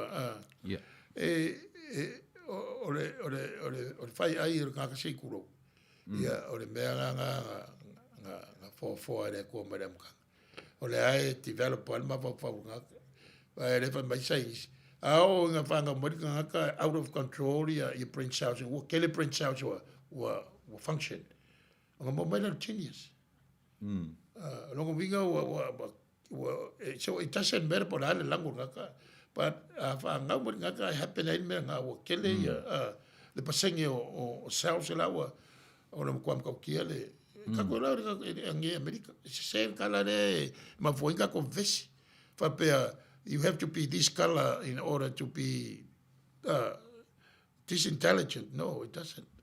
E mo fa senga nga me ngi yes singa ai e mo ka ko am ka upu mo la fonga me va penga nga renga va ko o mai de fingaro helen wo ko mai le o le ka ngo le fa mai nga Yesu o le mal maru Yerusalem ai a makar kala yo angi nga mo lo alba venga ole I kana I kala ya so ro male alu Yerusalem mai pasaka le fa man a ora usingopi e mawa I kua mo bon mlang fa kupu al mele fa ka workar wanga o le fainga o le operation o le mal e maintain ai le mal ma ko kongi ka wa o le fainga na le ka ngo ai e fa ka wera wa nga ri kongo le mal maru ia povi ma moe oki lupe mai fafo I ka so that's how the economy works mai le kongo le mal maru fa ka wera wa nga le price mo le profit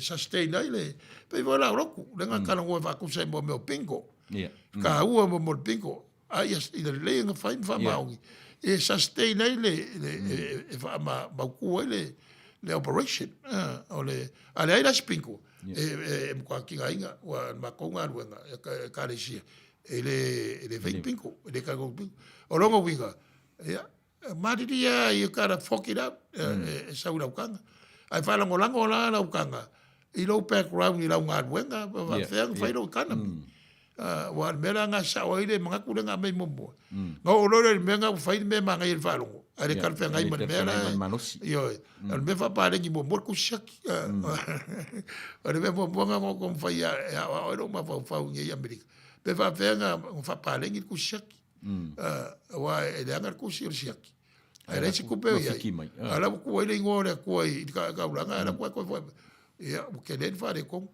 a o fa nga fonga de ka ke ola so aka ko murmurar ku spaya so la for me o la cara fe ngai ma lo ko ma la for fia pe for la fola la pe le for fola le ai o la mo ni al me nga Samoan pe o me nga ka ka va la nga ese va le kumba nga i fangua Samoa pe sini ka ko fe me mai kumba nga i fangua Samoa banka ko e mai le tua wa fa me ka ko me sisi me ro ko e foi la sia ko e la sia ko la e ro o le fe ro il la ya e pe o so so ya ko ngari Helen malo le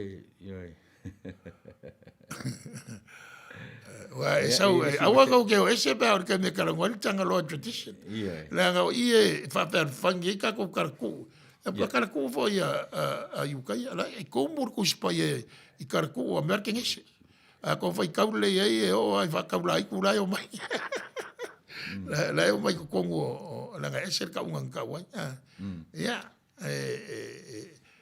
le nga o ise ko ngo ngira ko karku pe o malo a karku ora va nga re mai Europa era nga ka ko va va ye va be le la ko karku ka ko vai de ka ki me nga bo mo la ko fa ya la fa ka ko voi ya mai per ka ngia fai go fia ka ko ye mai por mo se voi le me o le lo per ka ngia la ko lo ko ku le ya le Westminster happy ka for o le kup que le lo ya son ya wa so la am kanga go ese male lo pope ka mi reformation le ai King Henry the 7th 8th o ia nga filfilier kai wipe out ya kulanga o Catholic ai un la werele so e pule ku pule ko pule ka ko pule la werele ia menga nga yeso la ka ura lo ku nga established church o mai lo America ia ka uro mainline Protestant churches wa ele kupu ya America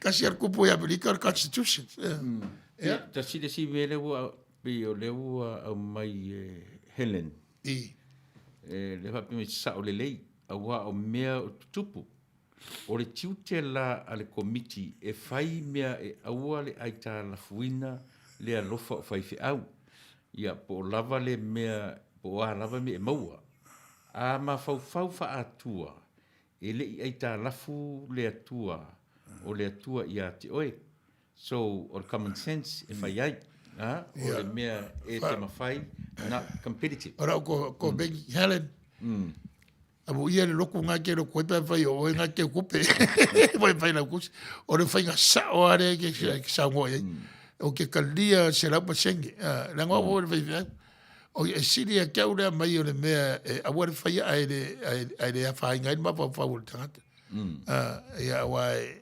e fai ka kele ia le ai le fa tino aka ko fa le nga ia le sa o le le o me ka un cara ngoa o le que me fongo le ia ka fongo ma ofisa cara ngoa le ku langa fa pe wa a sa pouco me fai ia le ko nga re ka ko me ka ki ke le me fai ma fa ka kinga o ki a Kongo o le au karvo o foi pese a ma sa ia e se la al mala ke le o le fai pu fai el fongo le kalesia e le fai go pie e mga mia ka makala mala i system ka ngai ka ko America le la sa o ia Helen va ku fa kai ma fa malo lo fingalo ma ngai ia ta ora le spito o lora in my grandparents o grandparents ia o fai au lutu wo fa nau wo wale to wanga I fa nau isi to inga lutu po le lutu fo au pau your source of incomes a grandparents Ua uma benefits a ta mamartina o le a le mele fa mo mo ye. O lan fa na. So le so ngai se lo fa mai o le lo for fi au le sani. Ma ai la i ko ele le mele ta wai le me o le tatala o le va ai. Pe te tala te isi ia mea nei. Lenga o le me o le tala fuaina o ele tala fuaina le ai le tangata.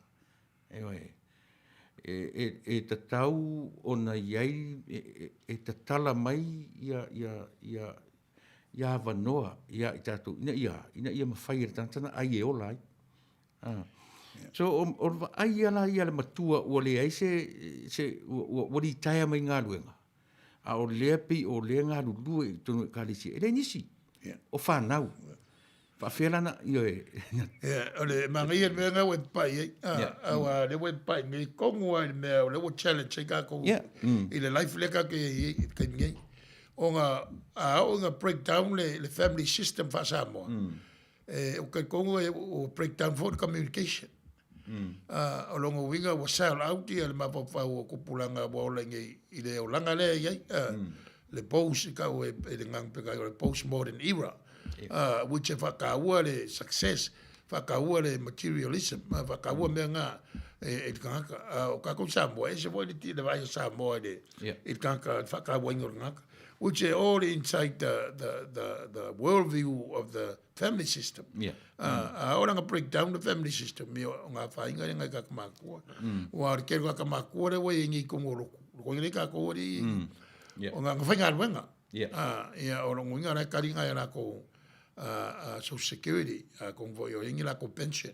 Wa ere o ka ngai runga umpata.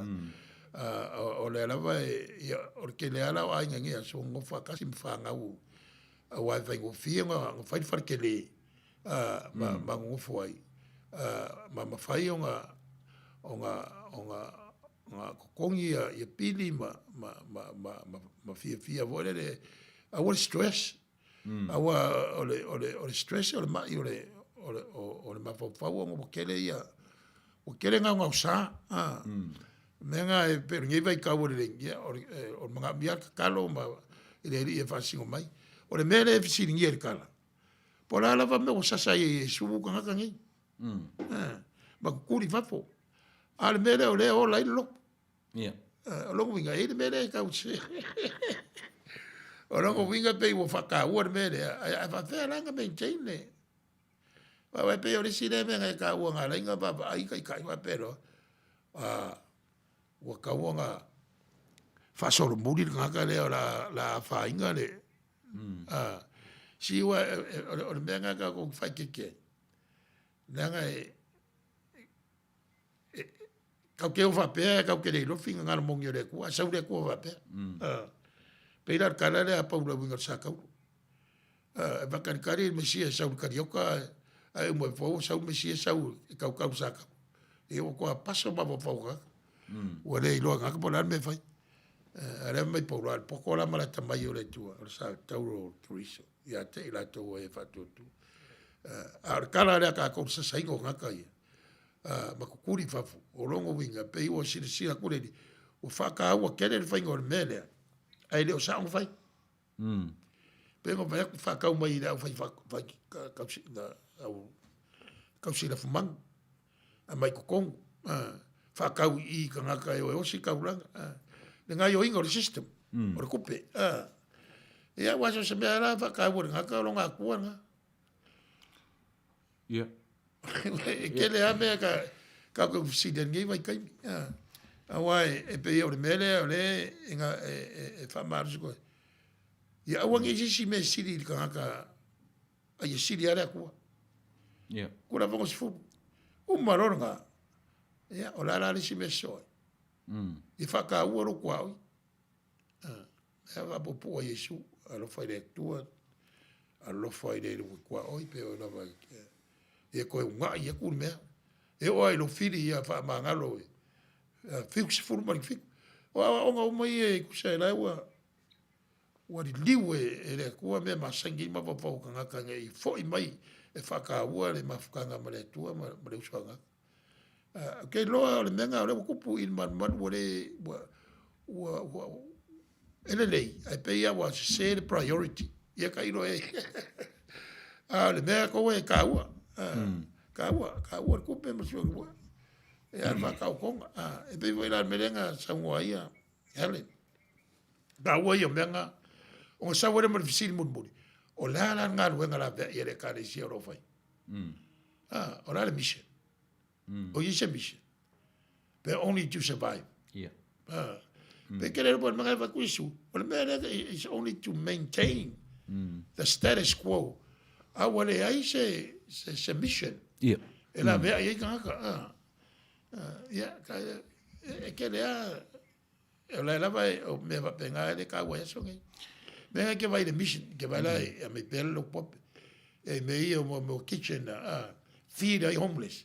Ka mi umma. Mo kanga e fia ai. E renga o lo popo e fai, kele. Kele a kasi e voi le mission nga ko ka si UCC bo me fa pe. E nga lo e umma lo ko fai le mission le ya la vea i mai nga ka vai ka ia ne ka sa wa Yesu. Ne mai el kaspo. E le sa mo e ma lo sing sa mo e mamai. O nga sa mo ka ia mga mia le. E kele me mamai nga ka. Ne nga ka mai o king o le nganga. Ya mai vo ngole ayo se me ngo foi, mas se me ai. Pero o lo titi la tu foi upe ono, o sfuru ono. E se foi la tilo i le whaangaina o le vaenga le, e Yesu o le vaenga le. Pe o le pe uanga i ua le na se malu mo na o yutaia. Ai pe o le tatala le avanoa i malo uma. E a fia ai, pe ila o tangata onu e se Gentiles, e mai malato manu. E fesu ia i e tamai ina ia mau awane i maua se awa no tangata onu e se. Ia, oai, o le singa mea e makau kia inga ua whau maru le mako e foi me kawhenga. Foi me kawhenga ua whakuranga e awangi wheusua i kanga i ukaia maka kanga onu e se. E sila. Wa le vanga pispisia ro ko ngaf. O le winga o menga o ka finga o system le. La ka la pure le system fo in man le no ngadua. E le kusa mal menga in mal mo. Man le le will run a high priest. Man le ma me. O le mera le e fa el caspo. O e vai. O e mai. Bo le singa wenga la vanga le vai. Me langa sa uro Yesu fai signs ia, miracles. Ma wa onga ia. O i la le ava kua ile mori mau. O Yesu o Mesia, o le fale velave. E le o keu e le o fai la e o Yesu. I la e o la e expecte le vanga. O la e ma vanga e kamula o Yesu pai o la woska blanga. La e o ia nga fa kongu mai a mo se fai go ofo o kamai. Fai ngā le whoka ma ka ua ke wai i o lako ofu ma lako pūrou. E sa wale mai e sūrango mai ka leia. E ma whapora me ka whisideri sa o lea i a kupo lea o Ioangi. E o ka waku e isi so. E sa waku wo. O mako maua le Mesia. Mai ngā sareka i karelei. Erwe siri ara ukama. Si ka mai pe semele le ngā maua. Ngā maua mai ngā sareka. Ora vai ngā papenga. Ka okule mamao na ngu. O isi ua mamao. Pe nenga wako e more colonization. Wa senta uma me i pia sia. Me ora sa fa i pisingi se parang. O i vo ira lea makari corruption. Ka kero umar ngā mea. O i rewa maka ngā kaule mamala mai ia isi ka ngaka i le kuma. War kero lau e reu whakau o ngā solo mai ngaka. O become a cosmopolitan, big city. O pia rako. Ia, e kaukala le hapa marwharua. O lau e reu mara loko popera o whakau e ka ngaka. Kero ka ngaka mai i le koumoku i sarawhai. O mai sa ili manguia, o ngā whangau. E ora menga era morka ko malo ku lai mai kama o kama ka kama sa o kama Ai mai se i se voi la aru ka mai se voi ida unga aru kuri vai lo muinga aru ka kongu fa maongi fa ma onga makalo ri o sia vai nga akambai a ore ngora akambai ai de fa penga la ko vai ia be fa penga sa ka ika ma fa ngai mei awai ka ko vai o si me i pe sirin ka o de langa o aso ngai de loko ma malo o le system le fingol ka ma ainga pe o i de mai da ka banking system pe va venga maintain le ka ma ainga ma fa ko por ka ma ainga pe ya me ka ke ya kelele kako ia vai e whakarikari kako stimulus check po a wheka mu mai rau pasi. Pawar mea wangi i o lau vaenga i midi o ngea. Ia, ai pēr maka upu ngā, maka upu ar kamawa ainga, o whamanguyanga, wa ainga ar Samoa, ane wai mangai whamkaranga e sunga whakong, le winga le upu ai kālafu. Ele whamkala ere, mangai whinga rohena. Nanga e fai mea ka la fure kua mo ka ko. Always free. Unconditional love. E ka ko ka fai ui. Ai fiu ai whakingo ka ko responsibility e wakua e kai ar mea rea ko. Mera ngā ide ora kakalo. Pe yor ngai vai kambi ore lenti. Ya, wai ora sau sila. Umare por kako polo kalama pa kone lua ikula ia nga kako wanga kule i vai nga lua polo kalama. Ole tanga loa traditions. Ma ngai ia se kako faro ngolongo i se mea mai ia kako ki fasoa i foi. Ke le ale le kamawa ia maua pe kala kako fa malama ma kako fai ko a ora ngof pongsa ke lo kai. Ana ia, peo leua tata mai le au te lenga o ta tusi den whaitau. E leo se nofuanga sa ili ai Manuia o tangata. Aore nofuanga e tātou te anga iai e tau te sa ili ai i le. Leo le malusi ma le. Ma leo la? Wai lusi mea e ka wari i le sunga whako. Alo pura o le mission. O le mission mo mua. O le kangaka i e transform. Ia. I sui longa olanga monga mawhawhaunga. Ma onga winga. Ia ka ngia mai le alofa ma hava me wharo aru kere au po sa mo e wharinga mea. A ka kausia sen mangai. O mea i e ka koe whai mo mea o le kingo e whai. O mea e whai. Ale swing or kaka. Ia, o le mea la ngā pa ia mar kaka. Wai ao ngā makua le ke sianga or kaka. O ngā whangau mai le o ngā ruenga lei. Le mai pauro.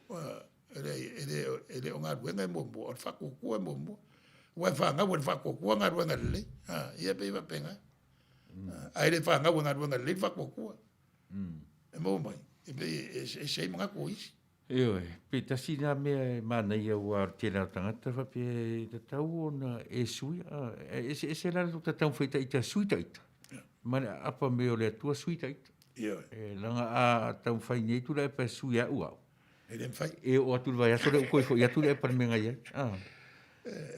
A sui e le kua ia iare a kua i ka viuma. A o ngai vai apa mai le...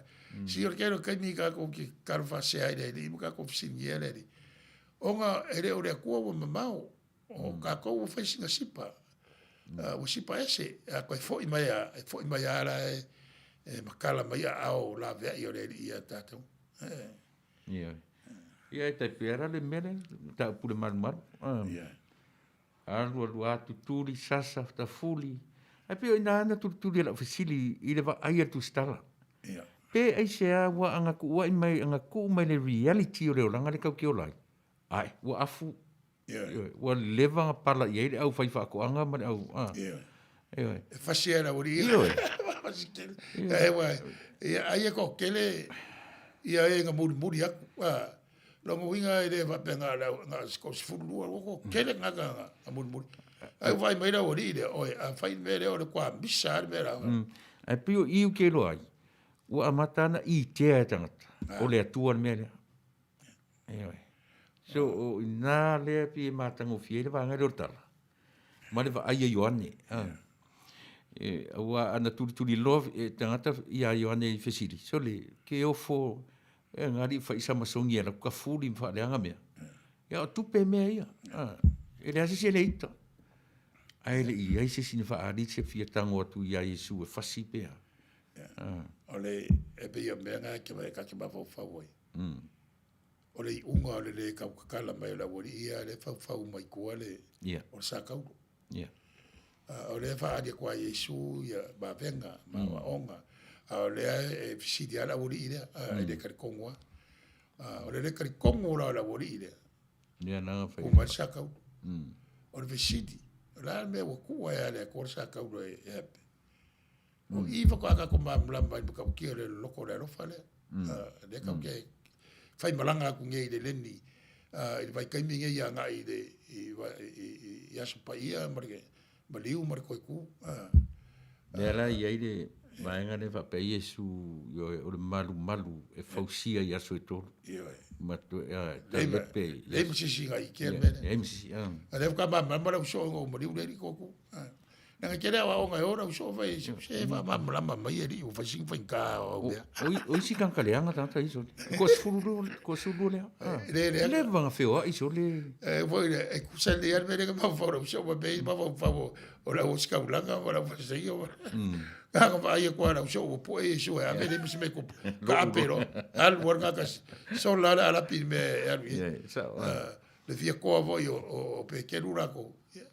muri kangi vale ala ia ma ai mo ka ki o me nga o ia isu dai mo se de nga vai ka uma ia le focus po ia vai pe fia nga o va sa ka rongo isu nga ngai ki nga ia va ngai le nga dia yo ngere mai o yo angi ma o i de ka ma vai isu ia yo no ki nga ba dia na kamera nga ora unga ro ko la for my responsibility e take care e ana nga ko kuare e de nga mo foi nga ro ko kuare fa pi ko ga se o le upu ale o le e upu le tele fa nga de corruption ne fu da mai ta fia ne fa pe so se sistema ele ai le corruption ele ari lunga pe ala o le corruption ia nga maka mai tangata o le tua ele mafaina ave ese ai mafai adjustments manga ia upu ke le ia va nga mai e fia a weche e pe nga fai ko o loku ka fa fongia ka ua ke le ia ka e fidi ele vai ele ka mo fica o coffee e ia nga fica o ir coffee e pe ila o kai fongo na la wa fongo ke o kupe el fai la kusi e fa penga foi ma fuka nga ki nga mo ki a kongo o ka nga e me aro fa le kuma nga va pe ila finga lo le fi ka nga e so ngi e va kur mo mau o kala le ai le venga mo nga o e la vea i kuranga o kingo ai la vea nga mo tato ai ele o povo era jambo ela vai vir aí de canibalo risca ka ole o makaka ai vai go pa o be va o e aquele vir aí e be va penga al manga ia o posa mo fa manga ku mai ir ka o le mere mai Yesu le wa oi de va tangata ne va a kakala ngiringa o kakala so vo sunga vakong ya ele se vai pango le olanga le papa e ele maka o fio o pura ya ama ya ka ko awa o le maka ko ka kongo ele o le mai le tua ala marka ko nga Awa e se foi vai al palangi na ko. Se palangi race ka mai ki pokoroa out on your own. Don't come back. Awa ko fo ia ko vai al mako will fail. Ai de va pengar vai al Samoan nga ia family system. Ka vai ai ora vakasi. So yeah. E mo ia ama vai ke le ame ka ku vai nge vai ka. Mai er mali we fai mbakai ka ko ia fai ponga mai si mea. Ele ki ngare fa mai ma sorry. Vava un ka ke le ro fo ka Samoa. Mai na vai ngai ai se mali. Ya ya palangi na ko o siro ko ni va ni pusa mai de fasa or kai me ave ko ma wa me palangi that's a private affair that's a family thing ma ko wa o mo chaplain e but we e fasa nginga nga al fasa ya e fai fai ro ko palangi o mo me pusa se e va pena ka ko Samoa ka ko ora ko viki ka kala le va ore or ka mari ya o se ka upo fai pega ko mask ma o fa ma vai e pele ya ka ko ya awai le la vai ma di kwa ya e ro le o vai atu o fia le o te ali tu ra lu ata o au fa nga le fa pe me te mai tai Helen ya ele é arta tu fia maro le roto ai tu te le fa ta un ticket sa e non ta tu mo la ma no fo ya Remember, you have to participate. You have to join the dream. It ain't no harm when we're lot on our own, me velea. We got a me velea. It ain't controlling a session, control a machine. You never know when your time is coming. Yeah, you mag we are ya Helen. Ele te pila o le tatalo le silo matua. Ele tatalo fo le mana ia le fangola tatalo. Ele tatalo ia fo i mai ni tupe mani mea. E fai mai talo long tua, lea tua e lo fa mai, fo i mai ni ideas, se tele, se kau sero rai, o le sa ora te talo e fo i mai ma fufonga, ai le fo i tau me tupe i tatu lima. Wa ngai mga kore o vili, le lei suau, e vai o le kakarango ar keriso mangmalo koe ku, ar keriso nga sau e whaile misionga, kālai. Ma fakia menga nga o sa kau re kala nga be maka mai venga inkwai da nga o ko nga nga venga inkwai o le ko kau le ko au le ma fai nga kau pa le fisi mo mo pe kau ma sa ye nga ka va pe nga fisi ai ngo perfecta que perfecta fisi perfecta por ale ku la ngor kau na por alfa y longa kaunga si el kau pe va Samoa ko fa ku ya so nga mua ma la ko kau ale vai a lo mai de si el kau de e fa pega foi ya la el nga mua o ku manga ya sola ya wa so ge ya kau ke mag malo fa kasi mai o de me ka ko ke vai fa ngo ai me ale ole or fa ngo le se mo se e va venga nga sui fo ringa ga ya na tasta pese ya onda so le man ya ai le la ka pese fa u le va nga mo mo on ka ko wanga ku le va nga longo mo ya por la vo se me le ka ko ku fika fa u le va nga longo lua le ka nga lo traditions e lea vama le whaaloalo.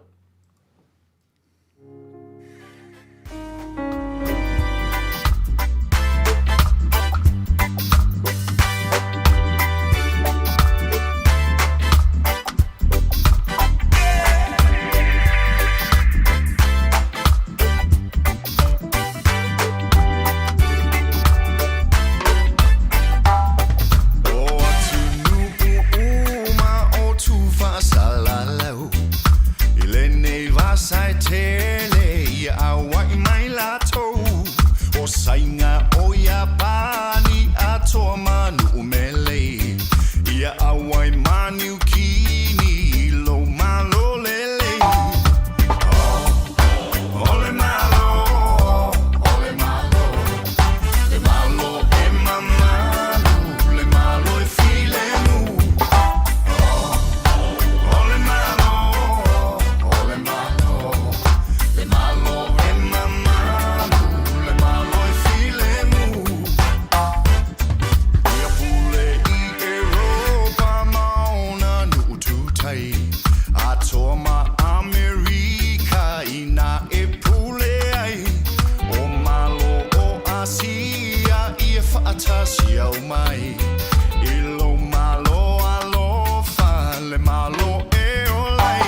Atua mani usilani au fatasi mai.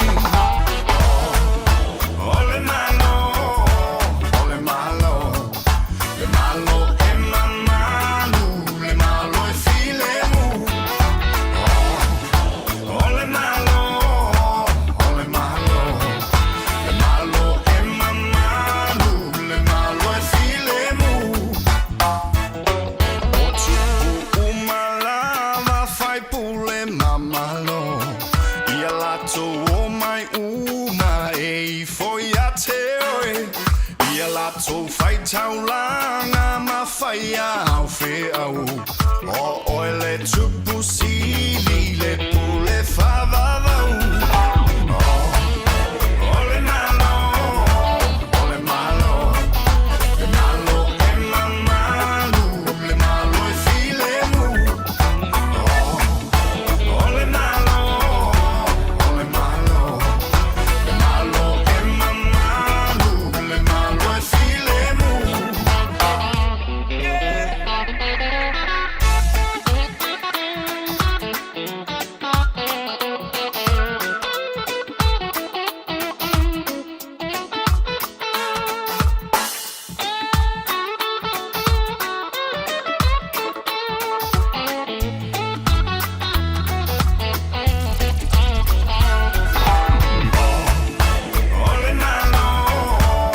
malo, le malo e mamalu, le malo e filemu.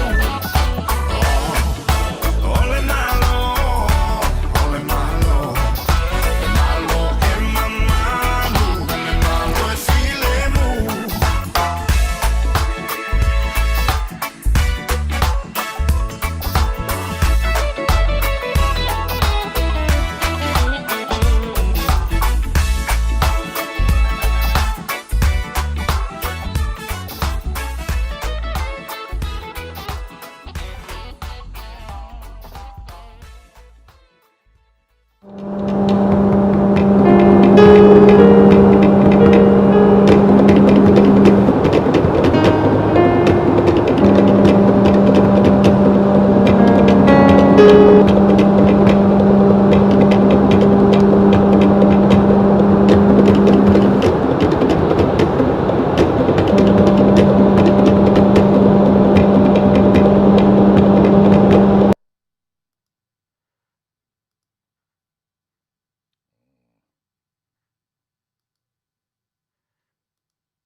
Aloha, greetings and welcome to all the Samoans in the diaspora. If you were born and raised in New Zealand, Australia, America, Europe, or wherever you were born and raised on the face of the planet, welcome to Tangaloa Tradition. Le Fasino Manga a Tangaloa Langi. Tangaloa Tradition is the program where we help those who have a limited knowledge of our Samoan culture. It's the program where we help those who speak very little Samoan. It's the program where you get to meet our ancestors by the study of our Samoan legends. You'll see how they created Samoan words that formulated our Samoan language, the backbone of our Samoan culture. They believed that a good understanding of the language will give us a better understanding of our culture. And that's why we're speaking to you in English. It's for the sake of those who speak very little Samoan and a limited knowledge of our Samoan culture. But we hope that in the future, when we all could speak and understand Samoan, that this program will be brought to you in its entirety, i tātou ngangana Samoa. We have chosen the name Tangaloa, Tangaloa Langi, the spirit god of our ancestors, before the missionaries came. We're going to take a short break, and when we come back, it's the reading of our legend story.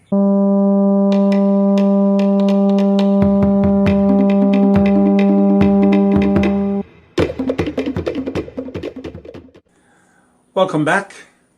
Our reading for this week is from the legend story entitled Sa'uma and Nono.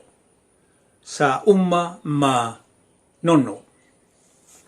The way of life of the people of the Pacific was focused on the planting of the soil and fishing of the oceans. And so it was with the people of Samoa.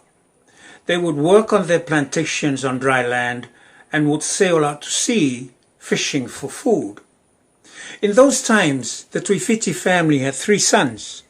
They all lived happily together, and they grew to become strong young men serving their family. Each was allocated responsibility in their life of service to their father. Nono was given the task of fishing each day for seafood for their father's meal, while Sa'uma's plantation yielded abundance of banana, taro, yams, and other foods and vegetables.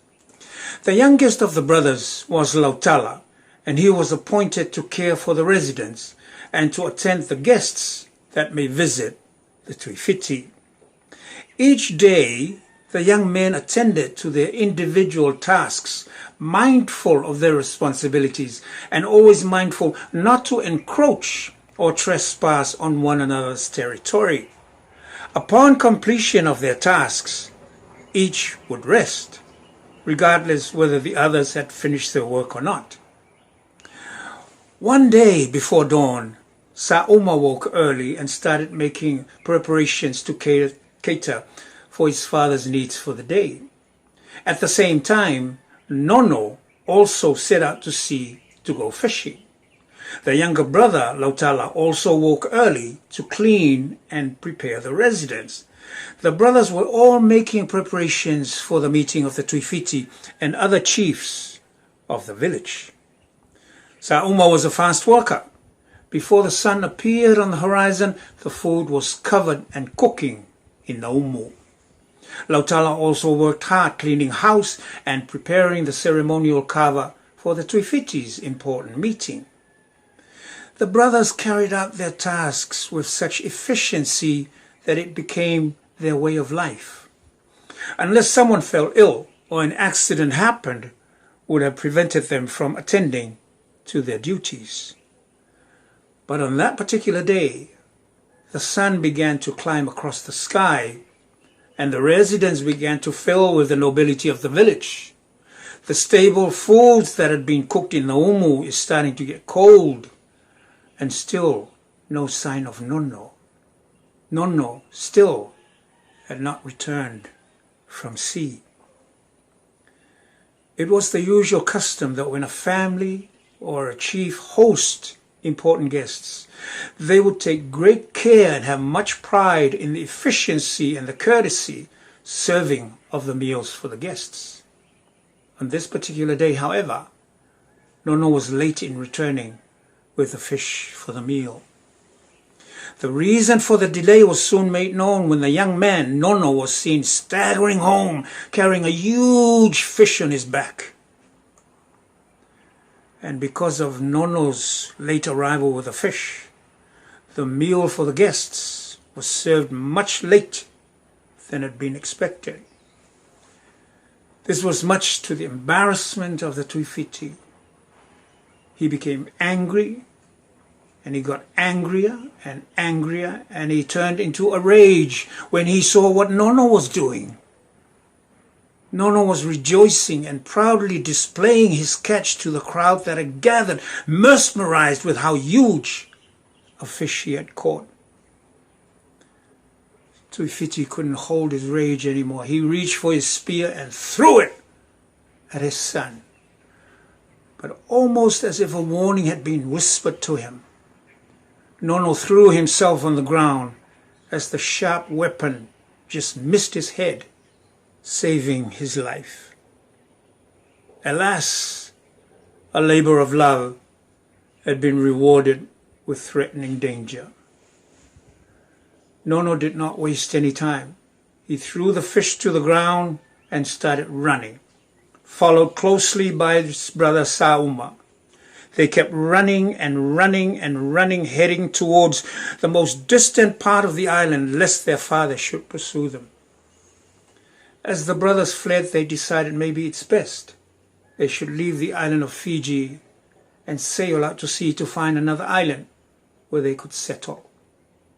All their plans were made with great haste and secrecy as they prepared their boat for the long journey. Taulogologo, the spirit god that created the islands of the Pacific, whispered his instructions to the brothers of how to prepare their journey. Sauma and Nono, you must both swallow dry earth from your homeland of Fiji, and that will become your refuge.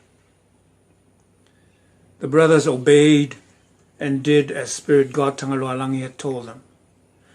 It was not only Taulogologo that felt sympathy for the boys.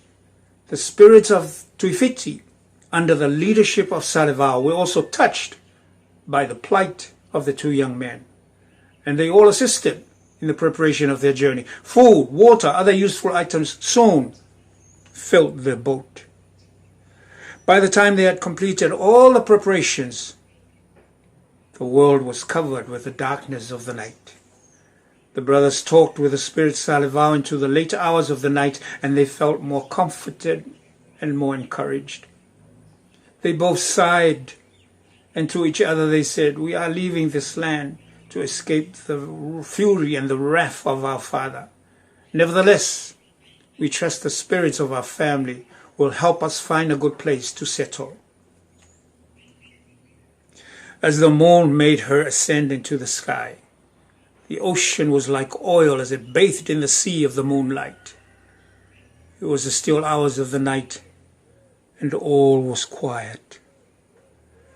Taulogologo looked down upon the brothers and told them, "You must now board your boat and row with all your might until you have passed the shallow waters and you have reached the deep oceans." The brothers headed out to sea, the gentle breeze of the night flapping the sails of their boat. The journey was one of mixed emotions and great sadness of leaving their home, their family. But also there was excitement with great expectations of what lay ahead. The journey from Fiji arrived in the islands of Samoa, and upon reaching the inlet between Upolu and Savaii, the brothers both spat out the earth they swallowed from their homeland on Fiji, and from it grew the islands of Nono and Apolima. To this day, the residents of these two islands believe that Sauma and Nono were the creators and the original settlers of their island home of Manono Mapolima. And that is our legend story for this week. We're going to take a short break, and when we return, it's time for our mentoring session.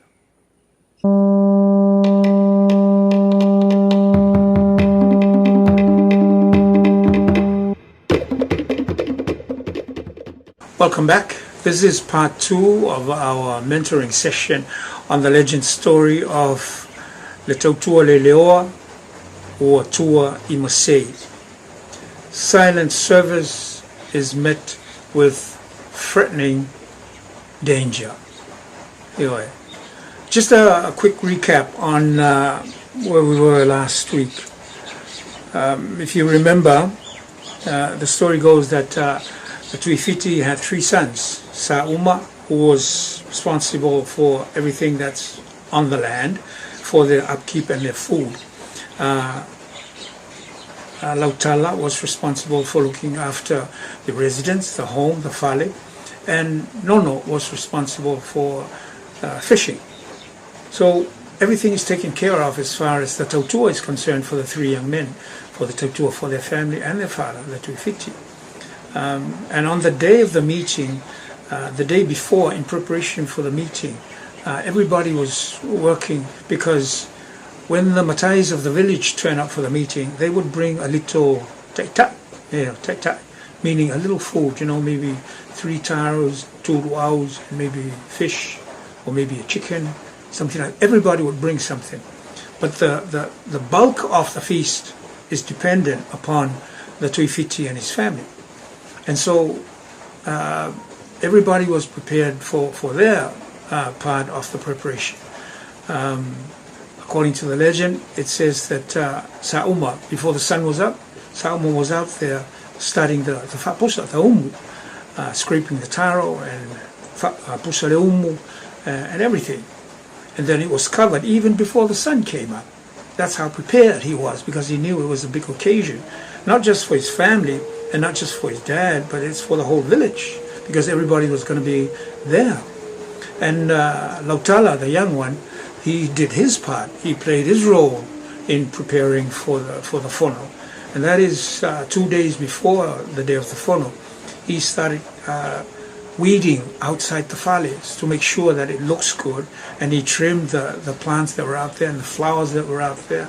So when the day came, it would look great. It would look presentable and look very well and nice. And Nono was responsible for getting the fish from the ocean. What happened was everything went according to plan. The village came with their tai-tai. Sa'uma did the umu. Fu'ele umu ele yusol matalla. Lautala did his bit, but everything was on hold. The meeting started, and the meeting finished, and then the chiefs sat around for a long time before the meal, because even then, Nono hasn't come back from the sea, from his fishing.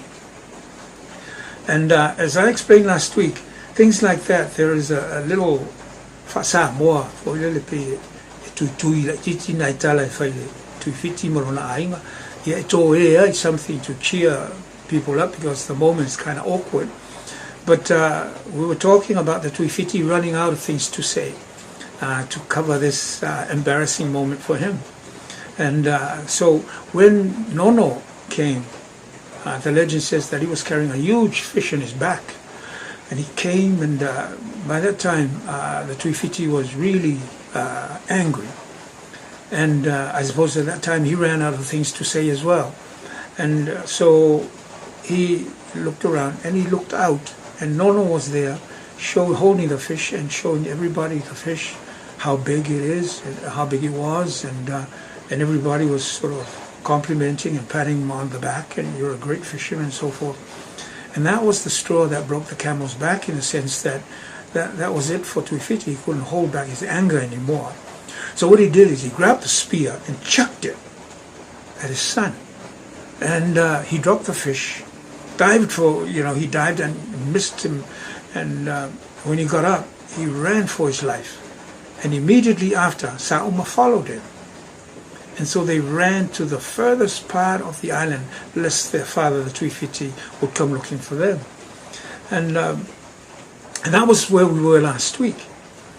And then what's interesting is when the Sa'uma and Nono got to the other side of the island, they started preparing for their journey, because they've decided, they made up their minds, they're going to leave the island. They're going to get their boat and prepare it for the journey, and just go find an island somewhere else where they could start a new life. And that was the plan. So now they're preparing for the journey.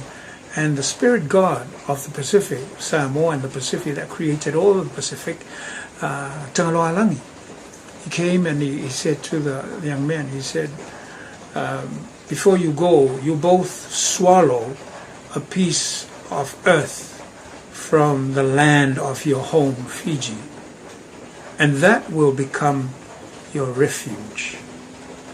Before you go, I want both of you to swallow a piece of earth from the land of your home, Fiji, and that will be your refuge. Now, if that's not supporting, helping the two boys get away, I don't know what it is. And it tells us that the legend story is saying that the spirit god of the Pacific, Tangaloa, Taulogologo is helping the boys with their journey, helping the boys get away, helping the boys find a new start. And another interesting thing is the spirit of the ancestors of Tuifiti, the ancestral spirits of the Tuifiti and his family, led by Spirit Salivao. They all came as well. And according to the legend, it says that within minutes, the boat of Samoan and Nono were filled with all the provisions they needed for this long journey. They had kalo, fa'i, moa, pua'a, akongiu, ufi, everything that was needed for the journey. It was there. Again, we see it as the spirits of the ancestors of the Tuifiti are doing exactly the same thing that Spirit God Taulogologo is doing, is helping the boys leave the island, helping the boys find a new start. Does that mean that they were against the Tuifiti? Does that mean that Taulogologo was against, did not endorse the way the Tuifiti felt? And is that the way that the spirit of the Tuifiti's ancestors felt as well? See, that's a very interesting story, question, because the world today, and I'm sure the second generation diaspora and the third generation diaspora can relate to this that I'm saying. Some of you now believe in this new experience of God. And what is that experience? It's consciousness. Being conscious that God is there, feeling and experiencing God. That is the new thing that has taken over the planet. Most of the people now in the world, they don't support the God that we grew up with, the God that was taught to us, the God that is in the Bible. Most of them don't believe that. And they don't want to use the word God, because when they use the word God, it takes them to the God that they're trying to get away from, which is consciousness, being aware. And we see this in the legend story as being what Taulogologo did. He's not saying that this is right and that is wrong. He is not doing it because I support somebody and I don't support the other body. And it seems Salivao and the entourage of spirits of the Tuifiti are following suit. They are not saying that they don't support the Tuifiti.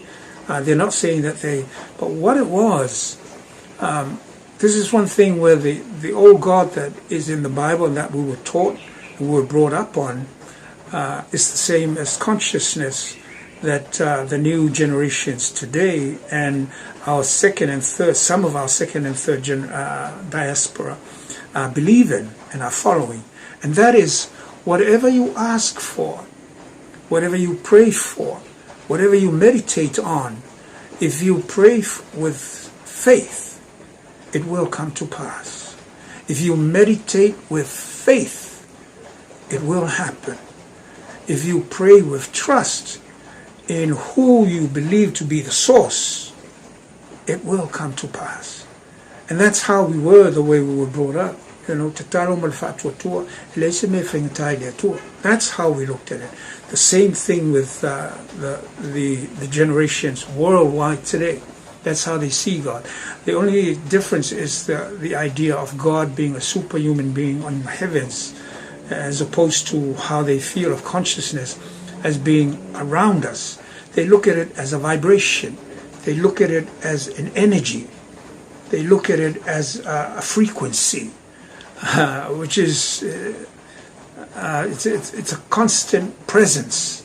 That's what they're trying to emulate, which is not far off from where the God was that we were taught.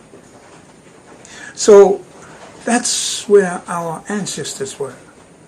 Because if you look at their way of life, they were so close to nature. Their calendar was not Januari, Februari, Matia, Pelila, Me, Asongafua, Asolua. No, they measure it according to events that happen in nature. We talk about Leteimetaile Palolo. That's an event they measure the time of the year by. And that's they know when to harvest the palolo by reading the moon and the phases of the moon. Yes, and that's where our ancestors were. That's where they were. They didn't have a calendar per se, like Januari, Februari, Matia, Pelila, Monday, Tuesday, Wednesday, Thursday. They measured everything according to what they got from the land. They measured the time by what they got from the sea. They go by the seasons, by reading into the moon and understanding the different phases of the moon. That's how they know when to ekaile palolo. That's when they know le kaimi e afu le ufi. That's when they know le kaimi nga e le kule. It's bad because they don't have a time thing. They have a season. It's more a season than a. They don't have a timeline like a finish and an end, but they have a cycle. They live a cycle. So everything cyclic is marked by events of the food that they extract from the land and the sea, and everything is about the food to keep them and nourished and alive. And I go back to our first session where I mentioned King Solomon, when he said, in life you need something to eat, something to drink, and be merry. Everything else is irrelevant. And that's how they lived. And that's how important this was to them. They live the seasons according to what they extract from the land. And so that was their calendar. And so they worked very closely with the environment. They worked very closely with nature. They believe that everything in nature has a spirit. They believe that rocks have spirits, like we said before. Animals have spirits. The birds have spirits. Four-legged animals have spirits. The fish have. And that's how they live their lives. And so this consciousness thing that is coming out now, and it's hitting the planet, and especially this generation, big time, is something that our ancestors have experienced. It's something that our ancestors lived and practiced many, many moons ago. Many, many moons ago. So when the Fasinomanga talk about the special brand of the Samoan brand of ancient spiritual wisdom, this was it.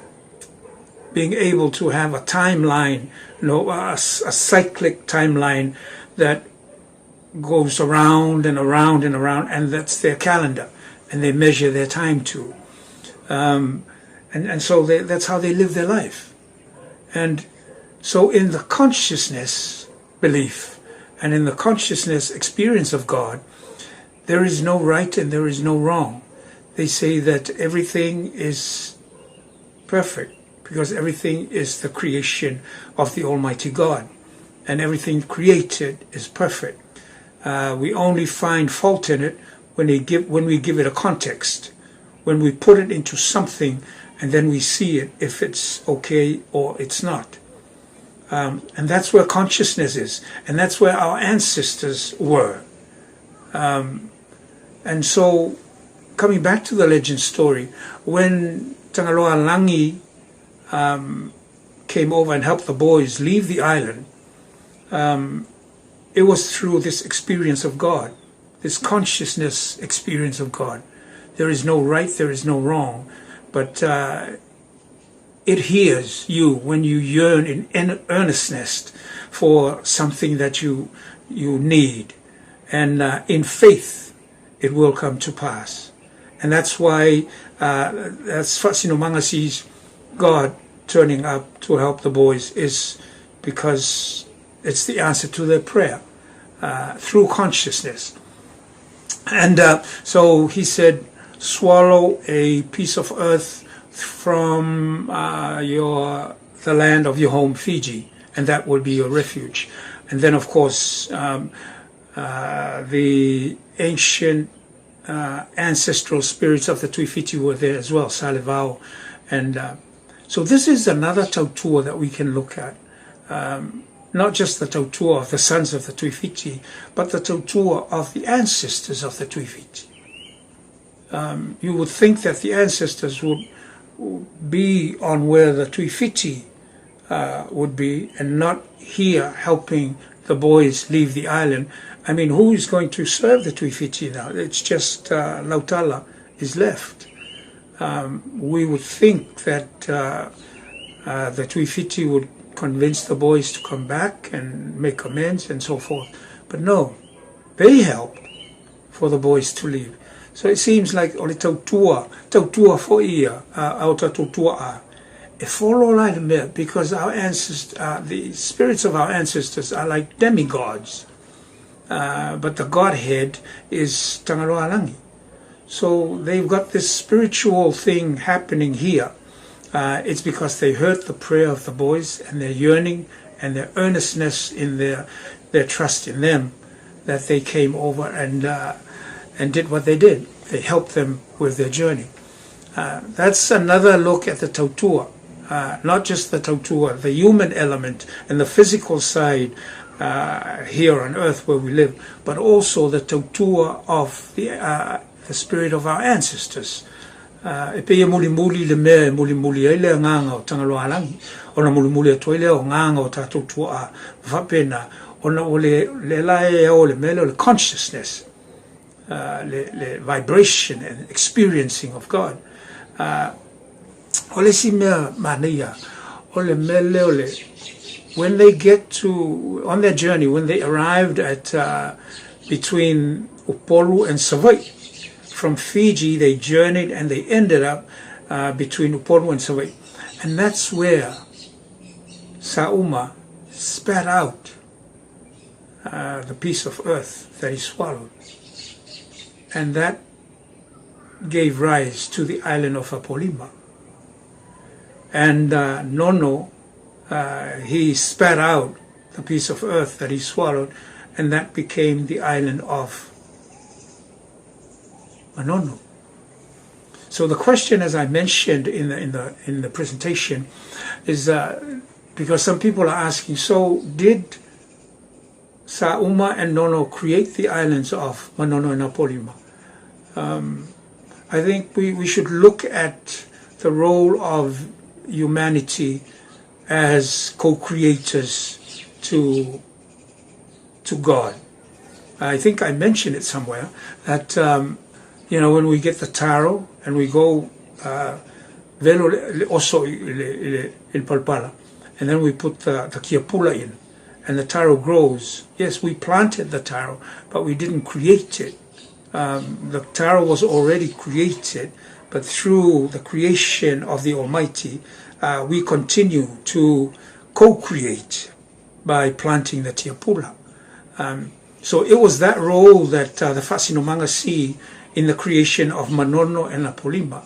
If we listen closely to what Tangaloa Langi said to Sauma and Nono, swallow a piece of earth from the land of your home, Fiji, and that will be your refuge.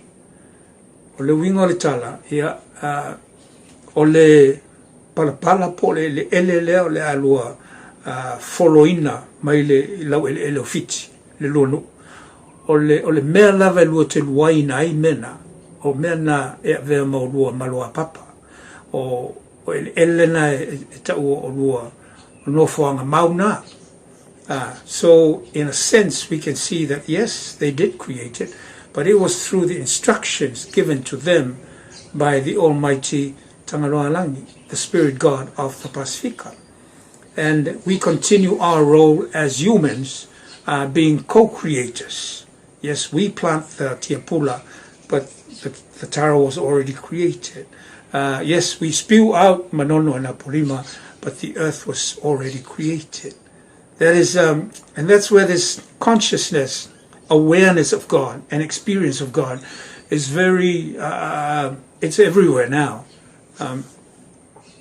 The other thing that's interesting in terms of the tautua, going back to our theme and tautua, because now the question is, okay, because usually when it comes the time for the deciding who is going to be the next tuifiti, well, it seems that the only person that's left there is Lautala, the younger brother, because Nono and Sauma have left.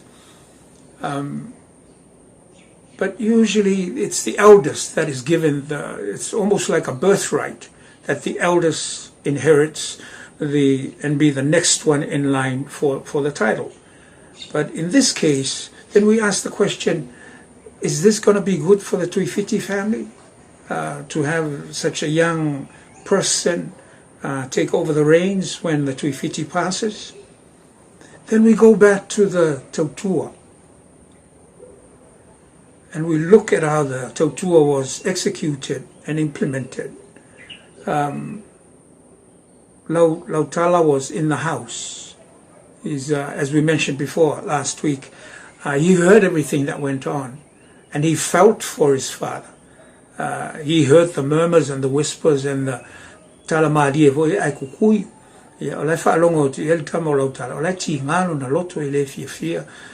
So he can relate to what his father is feeling. As we said before, if he was ashamed of what the Matais were saying, he can just imagine how more shameful his father would be. And then the Vasinomanga look at it, that's why he didn't run. See, Sauma followed Nono because this is all he knew. Here's somebody, he just came back with his big fish and so forth. And now this is how he's rewarded with a spear. And that's what is in his head. So when Nono took off with what's in his head, he followed him. But see, when the thing happened, when the spear went flying, Sauma was in a different environment. He heard what went on and he understood. We don't endorse what the Tuifiti did. As a matter of fact, it's something that we need to really look at and put it away. Not put it behind or put it aside, no, put it away. And maybe dig a hole and dig and bury that kind of discipline. But that's why Lautala didn't run. So you weigh the two tautuas. Let's put ourselves in the position of the family, and let's say we make a decision. And some of us would say, well, Lautala is too young. He's not so-and-so. It should have been. But when we consider, take all of these things into consideration, it'll be a very interesting talatalanga la inga potopoto. Pe au mai umala suli o suafa tuifiti. Ai talanoala il mele tautua. You know, people will look at it from different angles, but these are the points that are always considered. I'm talking to the second and third generation diaspora. These are the things that are always considered when it comes to time of deciding who's going to be the next for the post of Paramount Chief. That's why it's very important that you keep in touch with our families here in Samoa, because eventually as you grow older and become so attached and start knowing more about our Samoa and speaking the language, you will want to be a part of that discussion, and you will want to have your name in the hat, because you want to be a part of that, be the one who makes decisions for your family. And this is very important because we're looking now at different tautuas. The tautua of Sauma was very faithful. Before the sun was up, he was right there. Food was ready. And the tautua of Nono, he dived behind the reef. And that's very dangerous territory where he went. And when he came back, he didn't come with a little fish, he came with a big one. But it's just that, Talanoatu last week, e tāua le mea lelei, ai sili atu le whai o le mea lelei e tāua, le mea e tāua. E ia le mea malona taimi, a le mea sirisili o nā mea, o le whai o le mea lei e tā ua e le taimetas, killing 2 birds with 1 stone. If he had turned up earlier, if he had turned up 2 hours, 3 hours before, that would have been some tautua. Even if he paraded around saying to his friends, you know how we are, especially with fishermen. He'd say, yeah, and I went over, and you start the story, the fish is like this, and then you finish the story, the fish is like this. And so it's a fishy story. And I suppose this is what happened. But it's just the context was a little different, that it hit the Tuifiti in a different manner. And so coming back to deciding the chief, I think Lautala would make a very good Tuifiti. He didn't sit there, but he was there when the fono was had. And it seems that that wasn't his first fono, because he knows how to take care of the fale and the residents for the meeting. So he's heard this before.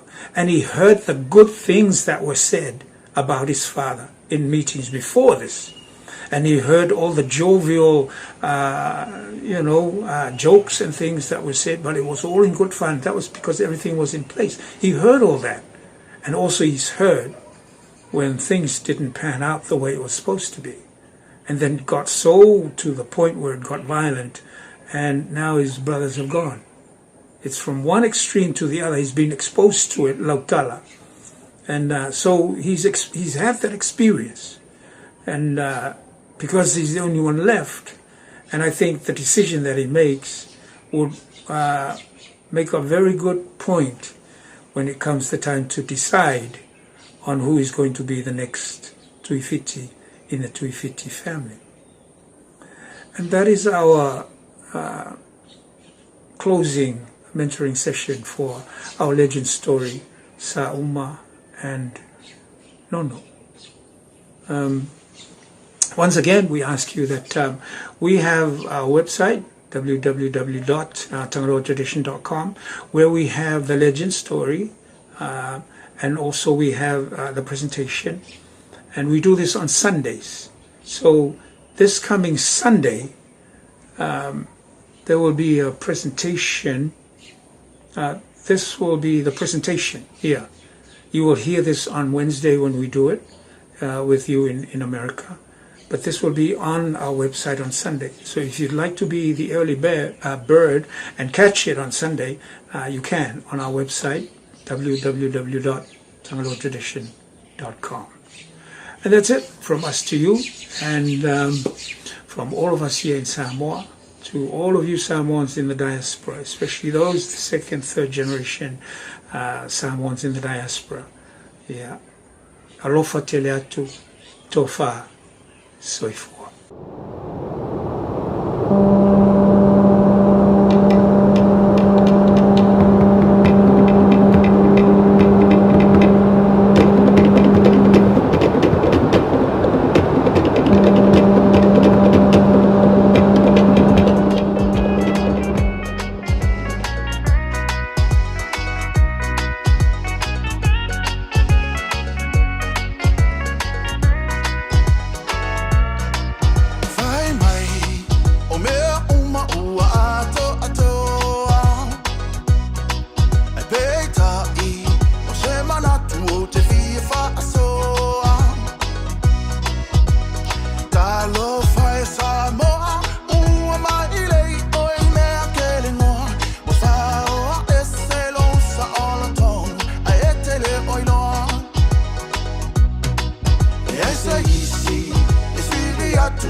Ona e whaatau atu me whaai ni awa la palafu te ilonga lava e palota umasa moi se manatu aole a le nei me wa o tau whaia o tau pasi a lava whai ai tau whainga o ala na ele a ole ki a polo e ngoi koe whao mea Corona mahalo i le mutu pe pelo saule e a elo E la tiro a la tausanga o le lua fe male valu Lo tura fono le wha a vai e wa e pe pelo ai a Ua e kalepe i lo ufa a vai e mala tau tonga i le atua e se sai e bibi o le atua e solia o e ilalo i ona vai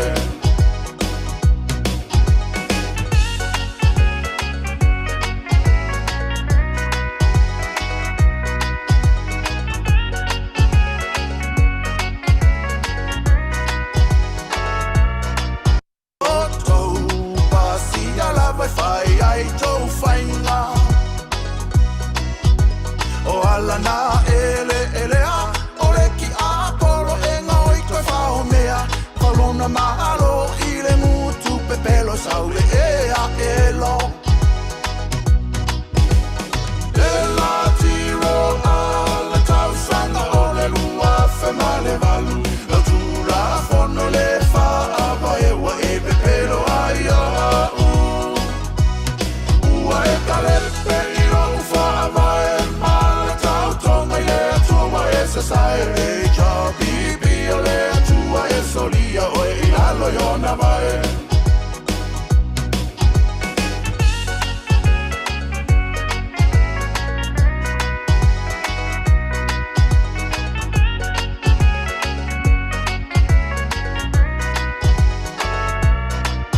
Safa bibi sa inga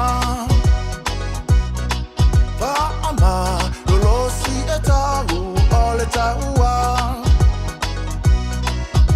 E ino si a lo ingoa A lo fatu mo Samoa atoa Pui pui a lona sa o la tonga Mai le anga o le polonga Samoa tatou tutu whaatasi Ave ese le malo ale manu feai Molonga i o lau whanau I le lumana i mo aso o sau Whao e se lo ua ia te tau e o i le whaavavau E la tiro a la tausanga o le lua fe male valu Lo tura fono le whaava e ua e pe pelo ai a Ua e kalepe i lo whaava e se sai e già bibi o le tua e solia o e ilalo i ona vai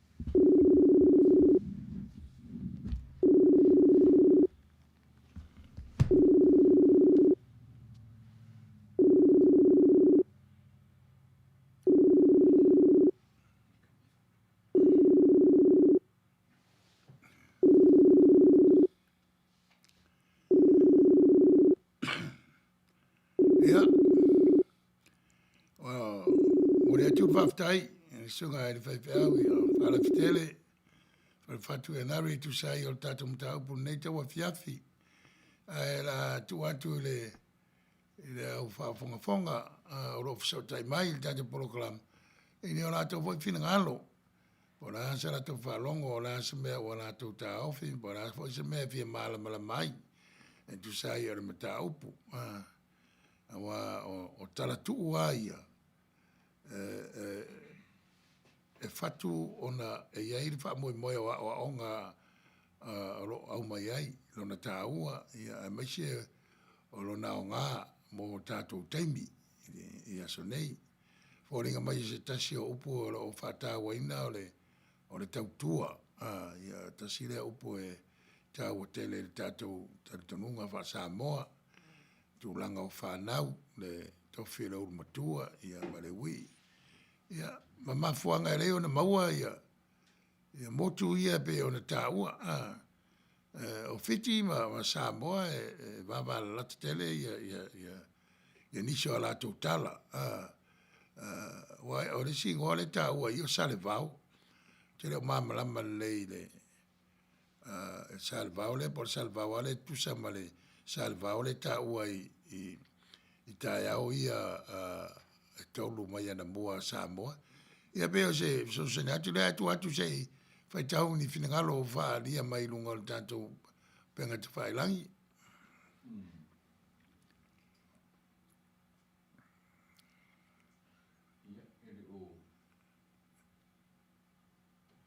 le ni Ya, ona ole o maua mai wale fai ona maua so ta inga male marta tu fai pepa. Ya nanga pi o mta upule na mai ole video tu wai. O tatu mta upule le ntana no ina le vai a so lente nei. Ya.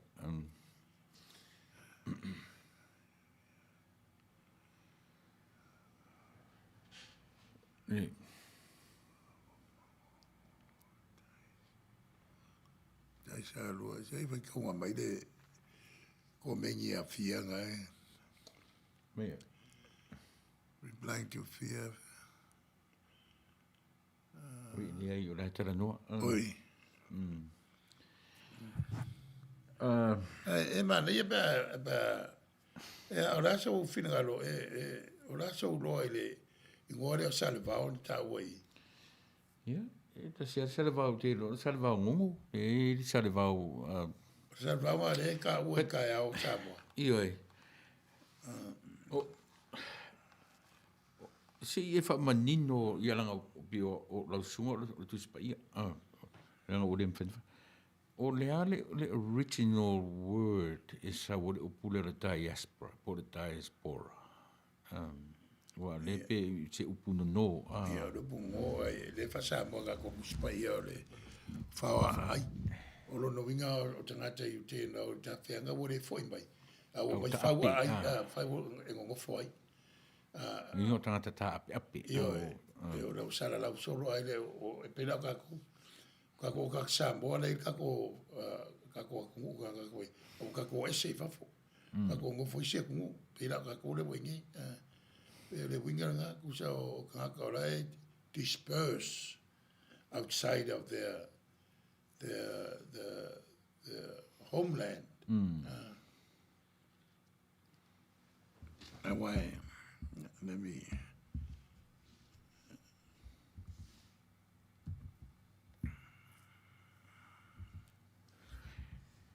Ya, pe o te tiro ia le mata upu tato e whiunga ia whaalafi. Ona o ue e le se tangata e malosi me o taratu. E whaisi o vai i taratu o le atunu. Mena fo ina le ona o le ia pela lewa mai le taratu lewa mai e le whiunga ia whaalaftele. Ina ia o ina ai tatu whanau ia no nofo ua whiola I fafo le diaspora ia po le diaspora. A whaingeila a mwere tala lea o ka whtaang whirona ia le insert I le mawhau tamiti. Ia. O le ala se tatu whatataunga I mea ia. O le ala se tatu whatataunga pea a whiola lola tamiti nei malama I tala tuu mo la tu loai o manono ma apolima o le mea na watu mai foi. Fiti. Ma ioe. Kusa o la wale ele o palpala fikire wa swalo la wuri Ioe. ha korea No, tula ia lea wheanu I foi I le vainu. ale pe o le winga I o mo legend e ka vai trace ma answer po la pe ko vai e vai de mea o nga a makare o nga e ke vai de ia pe ka ko Samoa e ke vai le maunga se maunga ka ua o nga sa I le kala po fe me sa wele maunga Ia, e pe wera o moku ia. Ke lo wei sikala ngan meng bo wei sawa i ma bo podu. O whaure o kala e whamkala i menga a makai ia. Ia kai pe ia o e kuspa ia. E whamkala kala e loa ai. E mea nga kupo ise mea. E pe la o kala le kui fiki monga bakwe. Le ngai vo e kala ngo whalongo ai e sawa i e mea ka o le whausar kui fiki. Ioi. E sikala ba. E pe o sawa i le ai o kere o moku le sa uru kui fiki maru i. Wa le se me va penga i popu e menga kui fiki. O le salvao le o la so ka inga o le salvao le mar ka. Kene do. O tene o mana mai ai po le. Pe so ka inga mele o ngongo le sa o de sa ngongo. Manono, le mo e manono ia me sa uma, o sa uma manono. O sa ngongo ai mo mai. O aporima ma mo. Ia pe o le kaua e kam fai explain the reason or the existence of ia island. O la o palpala mai fiki. So o le mere i le kala lea. O mo mea o ko finga o le whangau. O le koe fiki. Ko frukangaka malanga maka whai oi. E whauringa mai la maka whai oi umar ko koru lea. O le kusa o i le whamakala i le ola tautua. Ko wharakaka kau kua i le whangoka. Kau kua i le whai o le whakoanga. Kau kua i le ngofo le whalema. Pei o lau ngā ba i le loroko kala lea. O le upu tautua. Ia, mena na ta tūtara no le asan tēni. Nā le whamatala o le upu e lua, upu e whai ai. O le tau mai tua. Tilo i le pe le sau le upu tautua. Tautua nā. Le sau le upu tautua nā. Ele mena le ona o fia u lenga ngana e fausianga ngana. Ele anga o ina vai e lo tari tonunga i taratu. Ele mwhaina o whape se taratu. Ai o meana e tatu te loa ai o le tautua ai e whamatala lenga ngana.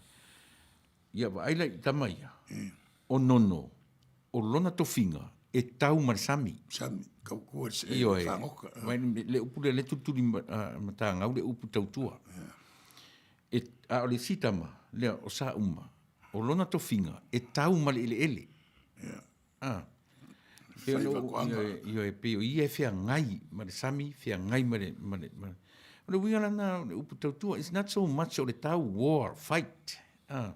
O na faiva, o roia fea ngai male o ngasami, male sami, fea ngai male ele.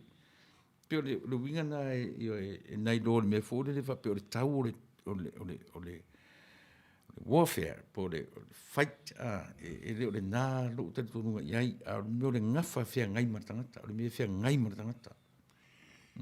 Si, e maadia le, me le kumailunga i, a fia ma la komengi, le wape mai wailor menga mo waimo. Ia e maangai le kala e lo haini menga kupu mai mo, mind you is a legend. Maangai le kamwhainga Helen, how to apply to our life today. Ia wa e pe o legend e ka ko ke moa mai ai, ia proverbs, ma metaphor, idioms me wapenga me how to structure our language. E never pe mai ia I swallow my Samoan culture and recreate in our American life. Well, you can put it that way too. That's a very insightful way of rephrasing the legend. Awai, ole ka ke mai makako culture ifafo. Mai kako language, mai kako tradition and culture and our religion. Me mai e wese Samoa. O me ia wese mai along a mindset, along a worldview, which involves along a language, along a culture, a tradition, a beliefs, me say religion. So, obe o Diaspora o kanga o lai, o disperse o lo ngofo I sila werele Ua o tangata au mau. ele eva pe mai ole upuala ko ole upusau le nganga elengi diaspora refer to people of dominant countries who voluntarily immigrated from their homeland to colonize conquered countries. Today scholars recognize two kinds of diaspora, forced and voluntary. And America ude kara kuspai or diaspora ngaka whakau I ngaka Israel. O ka whianga wore koe foi, but they establish their life. They ka lenga mafuanga ka ua whawa ai. Rongo winga they establish the community outside of mainland Israel. So e peira ka ko diaspora. O leu ka ko ese mar ka ko Samoa, and we live in foreign lands until our kids and grandkids are born and raised in America, and and they become American citizen, born citizen. And in venga visele or continue or the culture, or the language, it's all in the family. It's all in the family. Wa me u feiga ko ancestors. Kile loa ia fia ma Helen benga experience la. E ka ke mo ka ko grandma is kaimi. O lo ma ko la fia mo fa ngol po. E fa mo e ka a ko lo mo ko ka guru ia fa pe mai lo. Ia ole a fa u mo le fa ngol. Ka ngi ro le fa ngol. U sul pese fa u mo fa ngol. So fa ngol e le nga ka fa mo e ma le ka makiki. If I'm a legends, la ko application, la ko winga. So, makaulia amai era bori ia la were fiki fa kupoia I mangongo mapori. But they try to build a legend to answer to the existence of Nono and Apolima. Le winga ngawan ai au ke la ura ko mere ka wa I Helen ma fia le upu tautua kamba ko fa ngai marsambi mai ko finga piri e po o anga o tua masanga markengi e fai wa pe le legend wa ka le polar ka mi kupo nga me ya ai pe ora unha falongolongo wa le kala le ko repeat ai pe ka wa ya ke ora falongo le putautua le nga ka ko fa kala fo ba so ke le nga ka le pe le upu le ko fo ya le fa mai ka fo la wo le ko fo e ka fo la wo e o ka ngu se la wo le ngofo ai ai le ko fo I le menga fo la wo se mai o le fa la fo la ese mal fo la ka ngu o ese mai la maringu nga ese ka ngu ri si la wo le Al mesili langa lenga. Al mesili foi ranta tu tiroi. E kele foi ata Diaspora. La ia Samoa lava. E pe fo nga ono no foi Samoa. Am tu ale loa ia ton lau te o la tu le loa le anganu. O la tu le loa fa Samoa. O la tu le loa au tu a esela langi la ia. Ia peira ko inga ta Diaspora e ka kaulan ka ku kikilo nga vai. Wai o ka ko I fa. Le e fa o e peira o kala ia ka ko ka pure el tangro traditions. A kind of a reawakening of our conscious. E ko me mera ko ka ngoro shamu ka ko shamu ka ngui. Ko su yella langi le ka shamu. O le ko kusa e me ala remain the same. Peira mo me fa penga ngu. E le ko suia nga mea o ko me kasi. O la wele elinga ngofo I ainga o le mea kasi. O le kulanga mauka ma le kulanga lawa le o le ainga ma le ainga same. O ngofo ngua e le suia. A o sui winga ngaka. O la le mga kunga mai legend compared to our life today. Pay o Samoa sualo ma Samoa ole mua kako ese ma kako fangua ai mai ngi ku ele o ku ai ni se ngu Ia, o te tonu e le tere sa tala noa e langa pe o le wakai le repetition mai last week. Ia, le mwhai fo i ona anga i mai tatu whai pepa. Ia. Wa e be le winga i o le chene entertain ai le insight how ma e mere le ku wai o le ka mai le ku le kala e fai pepa ai ka o mai po le ngore ku Na tau mai?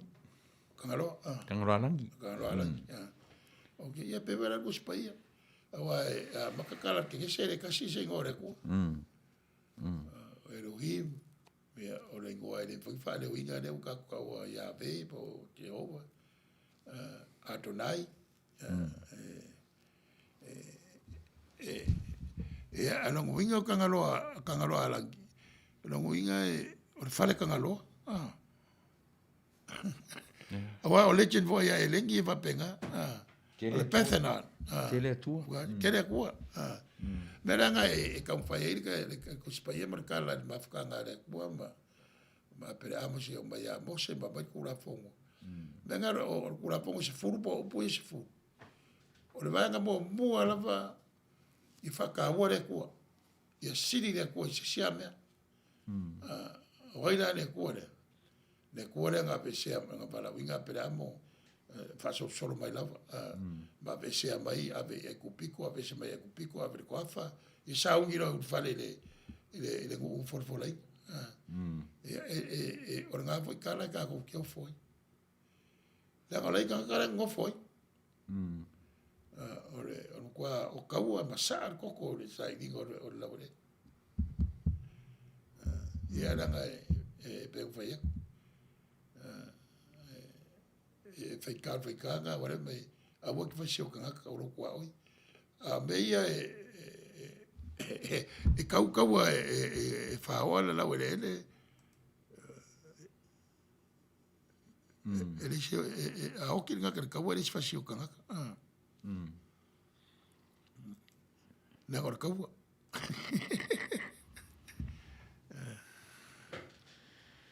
Ia. E manatu o le ai. Ua tā ngai mai le si ui o tā pokalame. Ona o le mwhai ona wheso o tai mai mane.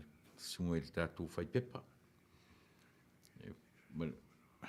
Le si tatu mta upo nei vai aso.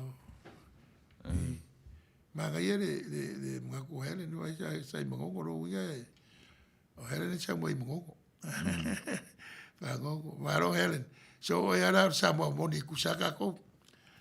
Ko e sim Samoa ka ko ma la nga me fa ngongo ma ka kalo po pe amo. Ai ko pere sa nganga fa ko ngwe. Na o le bole mo so ka inga ma fai pepa. Fa fka e kwa ia fiama ma Helen so ange fa la kele le pepa ka ko fa longo nge Ia, o manatu la atua ta fai tu la o sama me lorta po kalame. Ia. Ole a mata le Evangelia Ioane o le kusi e whakau le vai kau ngei pe anu whai atu o le vai kau nei e jau o le lent po le vai kau e kako ke sue ai o le loloko o le kako kau whai le ola whale nganga ngai whawhawinga pea o tātou tangata mawhitanga male tua Michel mawhitanga male tua oi tātou wanga i atu le esata awa e mua tātou ui atu le Paula Stoffi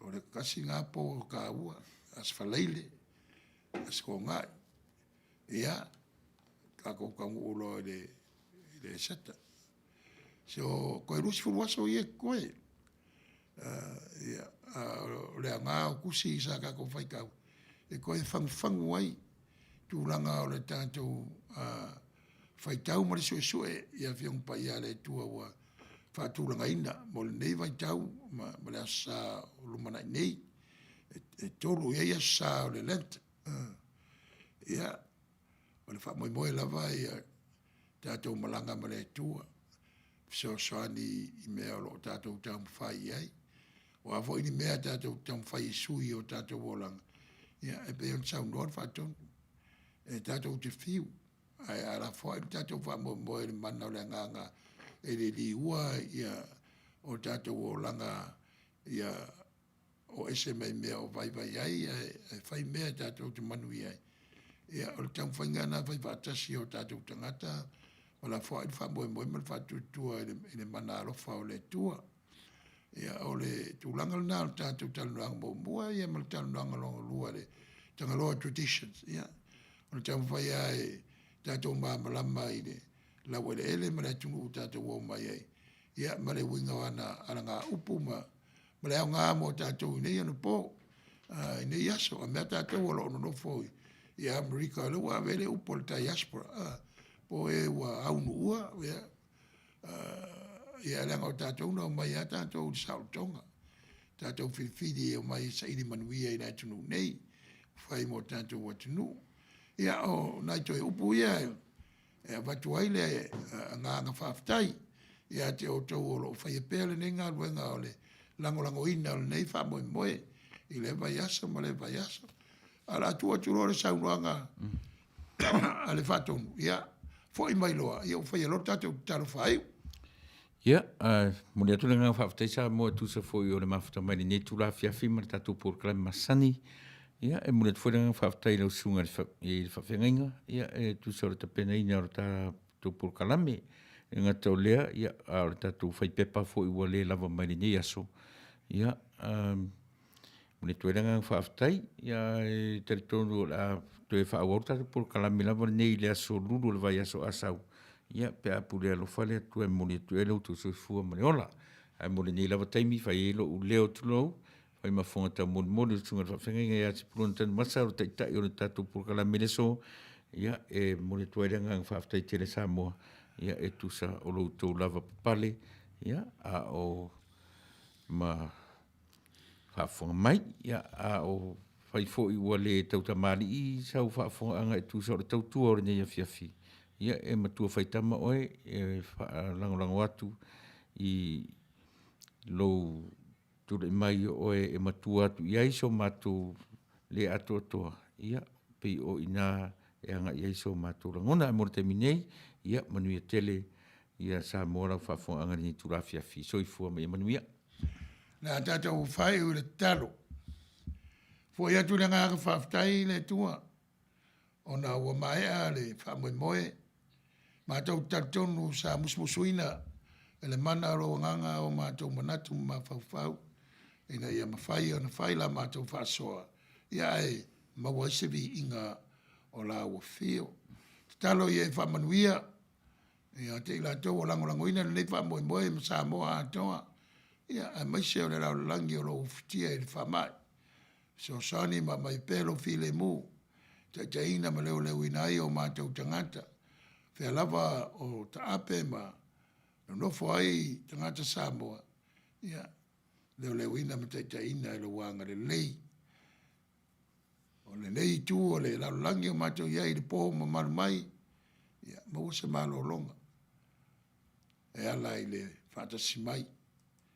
O le alofa o le tua mo tātou tangata. Whea foi o iai le malama le lalangi o lo o tō lalai. So soani le nganga o le tua i o tō whaiwa matiute. Wa voi tātou wha le tonu, ma ni masei e ala le nepolo kalami. Ia, ma mama ngalo mea umba, tō tā ua le tātou li whaola i sukariso.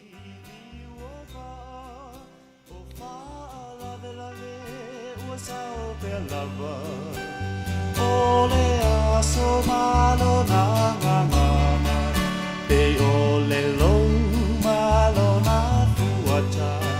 se ai o ita e le po mai o nei mau mea wa tutupu mai ai ui i lea o te ono sa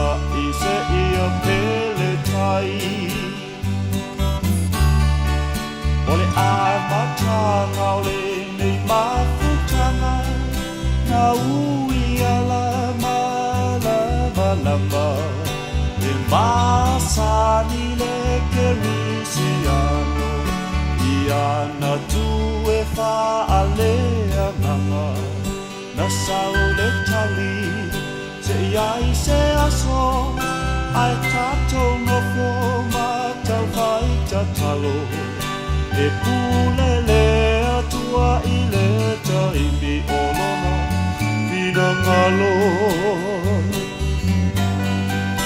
awe o le alofa o sili lea nai lole au roma le te leo mea o lo o so i fua le wha masino i o tātou tangata lilo o ia lea na te tofia o e tolua ina ia whaatasia lona fina ngalo ia o malu e male fia fia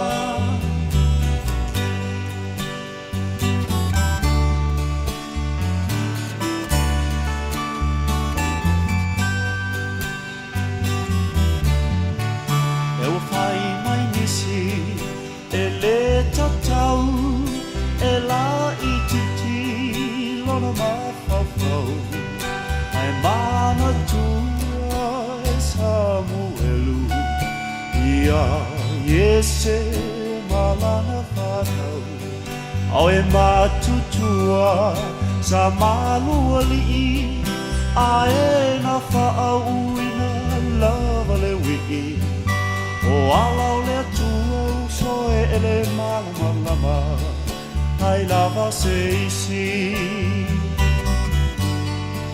to e mana tuai fo ia kopo na fili o ia I lona loto I le teine la ititi o rasela o le na whaatau mai o sepa na whaatau atuai I ai kopito o le Manuia le nasalilo o ala o le atua e whaale nganga e le whaale tino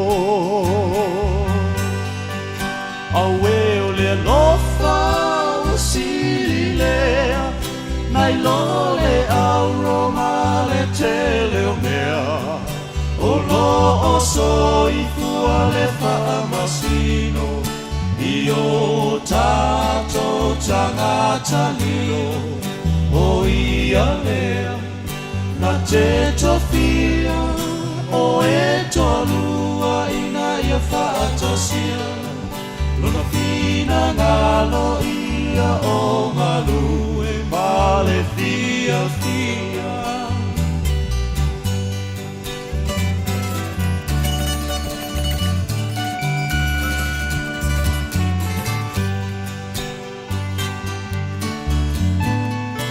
le tio ai le whaata oto I le whawhine tau tala so o e le ai sona e se senga ma le tutulu o se whale o se uso e ua na o se tā mai titi a tā ele e tau pisi pisi wa aya ngana e ua matu ne I maawilili